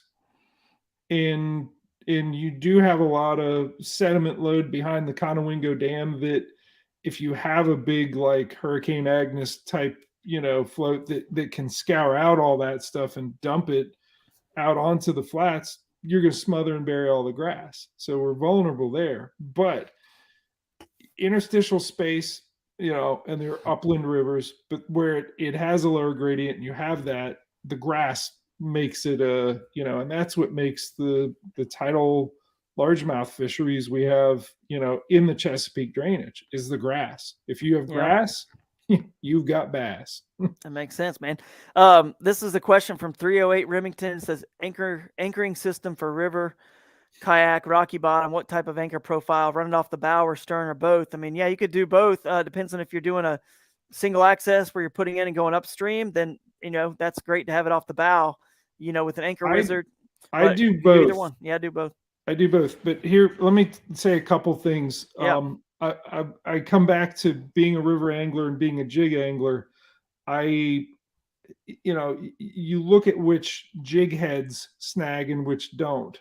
The ball head actually does pretty good in not snagging, and there's some other ones that are good that, I used to make the dragon heads and they were sort of a banana shaped and those are really good at not snagging. But the ball head is a pretty, compact, anchor that does well at not snagging, at least in a river, rocky river bottom. And that anchor for me, what I use is the bomb anchor. It looks like a little bomb. It's round, it's spherical, it's the right. I feel like it's the right weight for the anchor wizard. It doesn't overstress the clutch and the anchor wizard, and it does a good job with it. And I run one. I just finished rigging up the Innovative Sportsman Osprey 1436. We got, Trey got some of the first ones in like week before last while I was traveling. I've been rigging one in a shop. I have an anchor off the bow and the stern. And a lot of it I started because I'm filming so many different people doing the pre-fishing like I did with Dwayne Taft down on Caddo last week. And I know that I'll look forward to filming with Jackson and Christine and Siddiqui and some other folks. It's fun. Like it's awesome. I get to film all these folks and that are doing this full time. Having an anchor off the back is useful for me as a videographer, but it's really useful for those situations where where there's a pot of active fish. There's no real way to get down below them without going through them, and you want to be able to present downstream. And that's where a power pole would come into play. But for them snagging on the branches and whatnot, I just don't. It's not me. An anchor off the back is good. But all of that being said, one of the 2 times in my life where I said it's been a good run, today's the day I die, was related to anchoring off the back of my kayak. I was in a sitting kayak. It was a creek boat. It was a skirted boat, and it grabbed hard enough that it ripped the back end of the boat underneath the water. And I was doing this kind of thing like crankbait. It was bad news. And I couldn't get to that anchor line. I didn't have a knife on my life jacket. I couldn't get to it to untie it. And I was in a bad way. And a buddy saved my life. Like a friend of mine who I was fishing with, had I been alone, and I say saved my life, you're like, well, what happens? You just fall out of the kayak. No, in that kind of boat, your lower half is down in it. And you can't, at least my long legs don't fold the wrong way to get out of it to do a wet exit real well. It was that much current. I totally screwed it up. I was brand new to kayak fishing, and I did something really stupid and almost died. And it was related to an anchor. I tell the whole story for this one thing. If you're anchoring, you want the attachment point to be, whether it's the anchor wizard, the people that put the anchor wizard like up at their ankles, it drives me nuts. Chad does it. I've seen Scott Butcher do it. And I'm like, what are you doing? Get that anchor winch close to your seat. Why? Well, mechanically, ergonomically, it's easier to turn it. Well, it's in the way. I'm like, find a way that it's not in the way. The important thing is you can grab that knife off of the life jacket and reach right down next to the seat and say, I'm done. See you later, bomb anchor. It doesn't matter. I was in a bad situation and I've just donated some of my, a bomb anchor to the bottom of the river. That's fine. I usually have multiples. I actually have extras in the truck right now because I'm ready to abandon that anchor because I've almost died anchoring a kayak. I still do it, but I have two things: the knife on my NRS Chinook that I can reach down and cut it, and really easy close access to cut that line. That's critical. Yep. But I do bow and stern. Yeah, that's good. Stern, and I've gotten good at judging. Hey, does this make sense here? Right, exactly. That's what I was going to say. That the comment I was going to say on that, I do bow and stern as well, but I never, if it's a stern, if I'm using a drag chain or a small anchor like the bomb anchor, something like that off the stern, my rule of thumb is if you cannot back paddle back upstream into that current, if it's too swift for that, you don't ever drop the anchor. Just don't do it, because that's your way to get out, is back paddling. But where the anchor wizard is positioned in my kayaks, where I put it, it's a little bit more forward than probably you would like it, a little bit more, but the line is right there. And that's the important thing. The line's still going, beside my hip right here. So I can just cut it and donate that drag chain to the bottom of the river, which is part of my other answer to your question here. Sometimes I use a drag chain and I have it kind of ticking the bottom. If you got an average depth of 3 foot or 3.5 foot in the river, you put that chain down to about 4 foot, and it ticks the bottom, and it can kind of keep you going slow. And then if you let a little bit more line out with that anchor wizard, you can release it, let more line out, and it'll actually eventually kind of stop you. And it pulls through pretty easy. Usually it doesn't get hung up too often. But like you said, Jeff, I've had a couple times where I learned my lesson. I was like, man, this is scary. I can't really paddle back upstream. I can't get back there, and I had to kind of donate one to the river. But that's a good question. We'll do a few more. I got one for you though. Yeah. Drew. Yeah. Are you with the drag chain? Are you a bear chain guy, a bicycle inner tube guy, or a 3 pounds of Gorilla Tape guy? I've done all three, and I have all three right now, all kind of pieces of chain rigged up. I kind of like the bike inner tube thing. But I don't know what they say. If the noise for the chain, people are like, oh, the chain's banging against the rocks and it's making noise. There could be some truth to that. I don't know. It's not a normal sound that the fish hear. So I kind of like the inner tube or the Gorilla Tape, but the Gorilla Tape, I feel like starts to rip apart. But I do like the fact that the bear chain, really what I need to do is just get that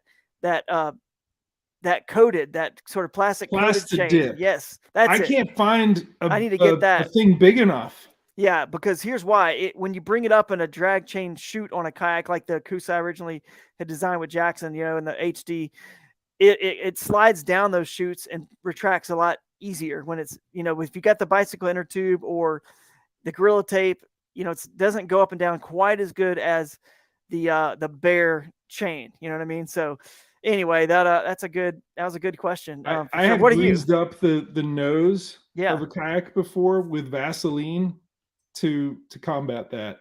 And I always love when I bring it to a show or I'm at a ramp and someone reaches down and sees it, looks weird, and they get it in their hands and they're like, oh man, I'm like, why are you wiping that off? That's funny, man. Yeah. That we do a lot of weird stuff. I'm sure people look at our rigs and say, what is that all about? Hey, Dr. Sammons did chime in here, by the way. I'm pretty sure this is answering someone's question, maybe Jake Horn's question about where are the smallmouth native to originally. And he's saying upper Mississippi River, including Ohio, Great Lakes Basin, and St. Lawrence Seaway. I think that was for smallmouth. But here's a question. Man, we're going to have to wrap it up here at some point, but this is a lot of fun. Deshaun Johnson, what's up? What's up, DJ? What's the game plan if the river current is super strong? I don't know if you're talking about with the anchors, but if you're talking about for the fishing, dude, here's the game plan. The fish are going to be easier to find when the river current is super strong. They don't want to be out in that strong current either. Therefore, they need a current break big enough to that's going to actually slow down that much volume of water where it still is a current break. So you're looking for your largest item. So the biggest items really that create what I call a solid current break, or anything that's still sticking out of the water, right? So that's an island is the biggest, right? So the backside of islands. What about a creek mouth, right? That it backflows in the creek, and now it's dead calm in the creek and the river's just rushing. Places like that, the biggest boulders, they're still creating a solid current break, the biggest root balls, places like that. And actually, here's a little secret too.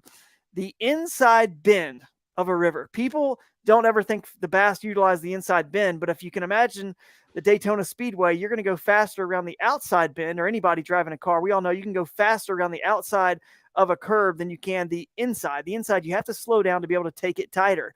Okay, well, the outside bend of a river, all the volume is pushing that way, and it's going to flow hard and faster on the outside bend. So the fish at some point, they do move out of there, and they utilize the downstream side of the inside bend of the river where there's less current. That's a little sneaky tip for you guys. They don't, because I think we just ignore that inside bend most of the time, and that probably is because most of the time we're not fishing when the water is that strong. But they do utilize that. So I love fishing it high and muddy, and it depends. There's certain fisheries that will shut down when it's high and muddy, and certain ones that turn on when it's like at. And the Susquehanna River, especially on the way up. I mean, it takes fish that are in this much area and puts them in that much area. Yep. And if you know that that's the area, like if you pattern them and figure them out, and you just jig fish that tiny, you're putting your jig near many more fish than when it's normal levels. And absolutely. That's like the whole basis of so many of the videos that's on the Little Stuff YouTube channel. Like like I try to teach that at different levels. Yep. But if you look at the smallmouth playlist in particular, and you look for the ones that have the word high muddy water in the title, you can see it happening. So yeah, go check that out and subscribe. We like to give a lot of good juice here on the podcast, but I will say this: Jeff's channel is one of the best for giving away a lot of tips and tactics that really help you become a better angler. I'm not so much of that, because that's not really what I'm trying to do on the podcast. I'm pretty good at it, but I just don't have the time to kind of do what you're doing. We do different things in the industry. But I do have some virtual lessons I'm doing this year. We're calling it River Bassin University. You guys can hire me. I'll give you every bit of juice, whatever, in those private, lessons here. Like I said, I give away a lot on the podcast for sure, but there's stuff that obviously I don't give away everything. And there's a lot of things that I don't like to give away, because I'm still fishing competitively in tournaments, and that just, you didn't see people at the Masters today, helping each other out on the green, reading putts, right? They're competing against each other. So I don't like to give too much away. But anyway, if you guys ever want to hire me. I'm going to chime in on that, though. Yeah. That there,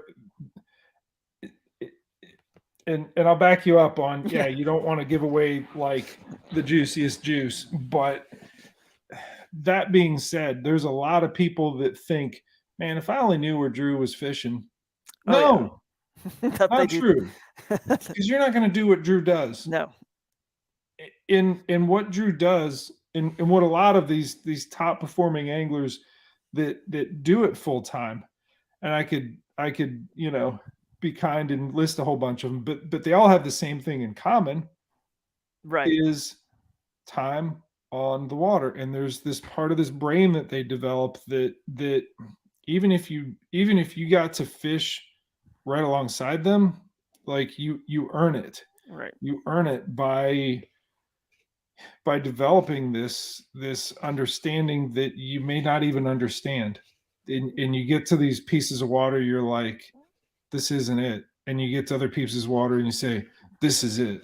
Right. We paddle or motor through that stuff that other people continue to fish because they don't know why they're fishing. It all looks good. Everything in a river looks good, Yeah. So it's not a lure, a presentation, or a location as much as it's all of those coupled with like a stupid amount of time on the water. It's true. And you earn it that way. It's very true. And I say you earn it. You get the privilege of earning it. Right. No, you're right. It is. I mean, back when I used to fish with a lot of groups and do float trips on rivers, even on the same section, I was continually, usually out fishing most of the other guys. And it was time on the water of knowing, even in that section river, where to put the cast. And then some of it, which is why I brought up Omar's comment here, which is his comment. If you're listening to this audio on the podcast afterwards, he says, seems like mastering a skip cast is the most important technique for river fishing. And, do I agree with that? It's my main point to bring up his comment is the accuracy of casting, time on the water, things like that. Once you do know where the fish are and which zones to move through and focus on, like you're talking about, Jeff, then it does become a skill in getting the bait and the presentation actually to the fish where they can ambush it, where they can not even think about it and have to ambush it, rather than if you put it 5 feet away from that boulder, they have a little bit more time to go assess it, and maybe they don't smash it. If you get it to hit, like bump up right against that log or boulder or root ball, they tend to react and just smash it. So his comment is somewhat is pretty accurate in the casting, and that's that part of the skill on top of the knowledge to know when to blow through some parts of the river and when to hunker down and fish, on top of even now from the 10,000 foot perspective, knowing, well, in a tournament situation, why am I going exactly here in this part of this entire body of water to catch a fish, which is kind of like already putting ourselves a little bit ahead because of the time in the water we've learned to figure out that's a spot to be. You know what I mean? So between all those things and then the practicing good casting, which I do feel like Omar is onto something here. You're moving down the river or up the river. You're getting moved by currents. The skill to put casts on the money when you're also moving is very much a big part of catching river fish in some river situations. Not all of them, not necessarily all the widest open rivers, maybe like the Susquehanna, but there are times in the Susquehanna it is critical. It's not one thing though. I mean, part of this Omar's statement, the phrase "the most important," I would say, yes, mastering skip casting is important. It's but the one skill that I think that you develop with that time on the water is reading water and then patterning fish based on reading water, patterning fish based on and I'm gonna say no electronics. I still do carry electronics because I like to look at water temperature in particular is really important to me. But whatever, take that out of it. It's what I said before. This doesn't look right. Keep moving. Yeah. This does look right. I have to approach it from this other angle to make sure that they don't see me before I drop it on their face and make them eat it. Yep. So patterning based on current. If you can read current in a way that you know how your bait is going to move through an area or present to them in feeding stations, in particular, feeding station, like understanding the concept of here's a place they go when they're actively ready to pound something, where they're expecting to see food, and they're where they usually do eat, finding those feeding stations, but reading water in a way where sight unseen, never been on this section of river before, and that right there, you put the jackhammer on that, or maybe they're a little bit slower today, you put a jig on that, or whatever it is, they're going to eat. Yeah, no doubt, man. That's a whole nother podcast. But what you just said about reading the river and the currents is, whenever I take somebody out and teach them, that's like one of the main things. I mean, if you become a better paddler, you're going to become a better river angler, because becoming a better paddler in the river, I should say, a better river paddler. The only way to become better is, obviously there's technique and things like that, but it's actually understanding what direction the currents are going and eddies and just swirling currents and current seams and things like that. Well, that's the same things that the fish are utilizing. So when you've learned that to help yourself get, down the river or up the river, you're actually kind of backwards, not intentionally, you're teaching yourself about the bass too. And people don't understand current seams are just critical. I mean, there's things that are making the river boil up, and there's a current. I mean, I've got another podcast that I did, a solo podcast I did while I was driving that I'm going to put up eventually here on YouTube, that, people just forget that there's a vertical, like in the river current seam like this. You have an eddy or a swirl off of a big boulder. Let's say there's a big boulder that's creating two currents off, and you can clearly see the calm water behind that boulder, several, 75, 50 yards downstream of that boulder, and you've got the current seams that are moving the swift current. You can tell the bubbles are sitting still there in the middle, and there's turtles popping up in the calm water, and then the swift current's kind of moving, and then there's this calm water. That's easy to see. People forget there's a current seam that's a horizontal current seam. Like if you think about a rapid going, it's very shallow in rapids, guys, because there's rocks that's super skinny. So it's going really, really fast across just the surface of the river. And then all of a sudden it drops off into the pool. Well, now it creates a current seam. It's right, I can do with my hands. It's right here. And now that there's calm water below that, there's all this calm water below here that is a current seam as well. It's a current break and seam that's hidden, but you see it as a rapid and your bait's getting swept away because you're throwing a 3/8 ounce or a 1/4 ounce. But really, if you got something heavy in there and you threw it well enough upstream and let it sink, you would actually see your bait start functioning properly. Your spinnerbait blade's working, your chatterbait blade is working, but your line is in the swift rapids. But down below there, it's calm, and that's where the fish are hiding too. There's a lot of cool stuff. You could do a whole episode on current seams, the vertical and the vertical and the horizontal ones in rivers that are subtle, and people never understand how the fish relate to those. So a good way to learn it, that is an old school way to learn it. And I swear I learned more about reading water in my teenage years wading the upper Potomac. When you wade, you feel it. You feel the difference in current on your ankle as opposed to where it hits your knee and where it's hitting you mid torso. Mm-hmm. That's a good point. Dr. Salmon had a good comment here. Go back to your interstitial space, if I'm saying that right. Super important for the bug and crayfish production. And then he says, when it comes to bass, silted in creeks and rivers are mostly only largemouth bass habitat. There are minnows that can thrive in silt and sand and be abundant in those areas, but the largemouth bass are big fish eaters. More so than other bass species. So that supports what's happened in the Shenandoah River, in that a lot of the interstitial space has been diminished, and it's become a more, they say, eutrophic river, and it's more of a largemouth river than a smallmouth river now. That's what I was trying to get to earlier. Had you seen the silt? Had it been silted in from years past? Like what changed? It sounds like that's what changed. I've seen that in so many places in the Southeast, and you can look on satellite imagery and you can see clear as day when you get to a clear water image, sand and just silt all over the place. And you're like, man, there's rocks and shoals. Shouldn't there be rapids? And there used to be, and you could tell it's just, you see big cities upstream. And it's just obvious that, man, this place is it's just silted in. It's sad. Buried. It's been buried. Yeah. But, let's see if we can just kind of close this up here. How much does the bomb anchor weigh? I don't know, like 3 pounds, probably 3 or 5, I would think. I'd have to look it up. I think I did at one point, and I cross-referenced it to what the Anchor Wizard recommends, and it's right there. Yeah, gotcha. Let's see. Look. What's up, Dustin Hoy? Chiming in here at the end of the day. Good to see you, buddy. Let's see. Every high water. All right. I mean, let's just wrap up with this last one here. This is Zoom Master says, how long should your paddle be, body size and kayak size? Jeff, I'll let you answer that one. I know you know that one really well. Well,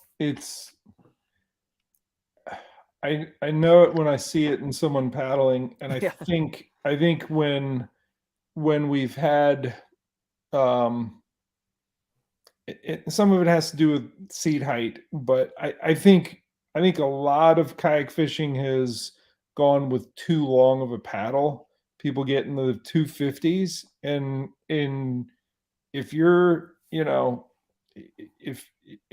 if you're on a super huge wide boat and sitting way up high on the high setting, and you have a 6'4" frame like me, maybe a 250, even that. No, Like Yeah. I'm happy with a 230, but you know, the whitewater ones are like 197 205s, and that's where I started, because I started in you know, in whitewater and learning, you know, I mean, I was always an angler first, but you know, using creek boats and stuff like that in the 190s was, you know, was normal. But you know, 220 to 240, somewhere in that range. Yeah.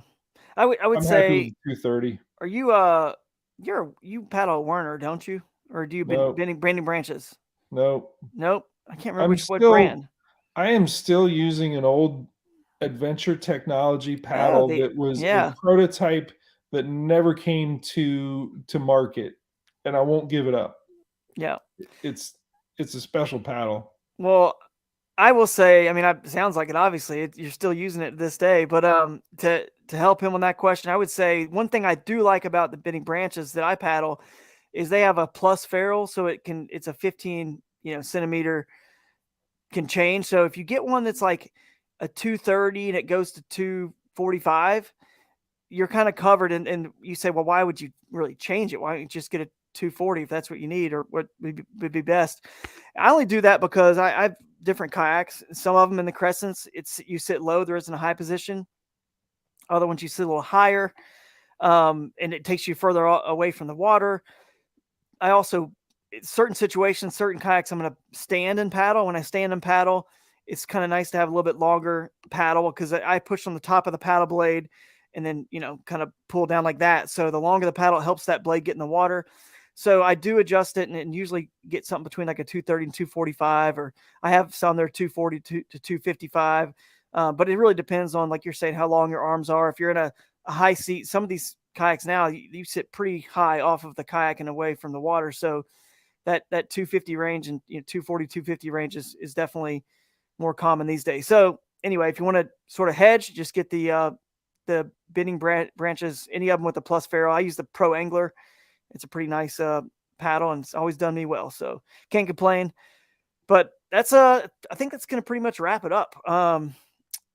Let's see. I think that's it. Unless you have anything else you want to talk about. No, We'll do man, it again. I enjoyed it. Again. Yeah, definitely have to have you on again. Thank you guys for listening, and we appreciate all the comments and all the support. And just go check out, it's called The Little Things, right? The YouTube No, the little channel? stuff. Little Because it's the little stuff, stuff sorry, that little makes stuff, the yeah. difference whether you fishing or catching. The little That's stuff. right. That is true. But go check it out. Subscribe to Jeff's channel. And yeah, I guess, again, thanks to everybody for participating. Thanks to Brandon. And we'll catch you guys on the next live stream podcast. Should be the last Thursday of this month, because we actually had to miss the last Thursday of March because I had a trailer kind of break on me and lost some time with the family down on vacation. So I pushed it to this Thursday, which was great because we got Jeff Little on and Brandon was able to come on. So we'll do it again. Thanks again, guys. We appreciate it. We'll catch you on the next one. See ya. Don't forget to live in the folks. current. See ya.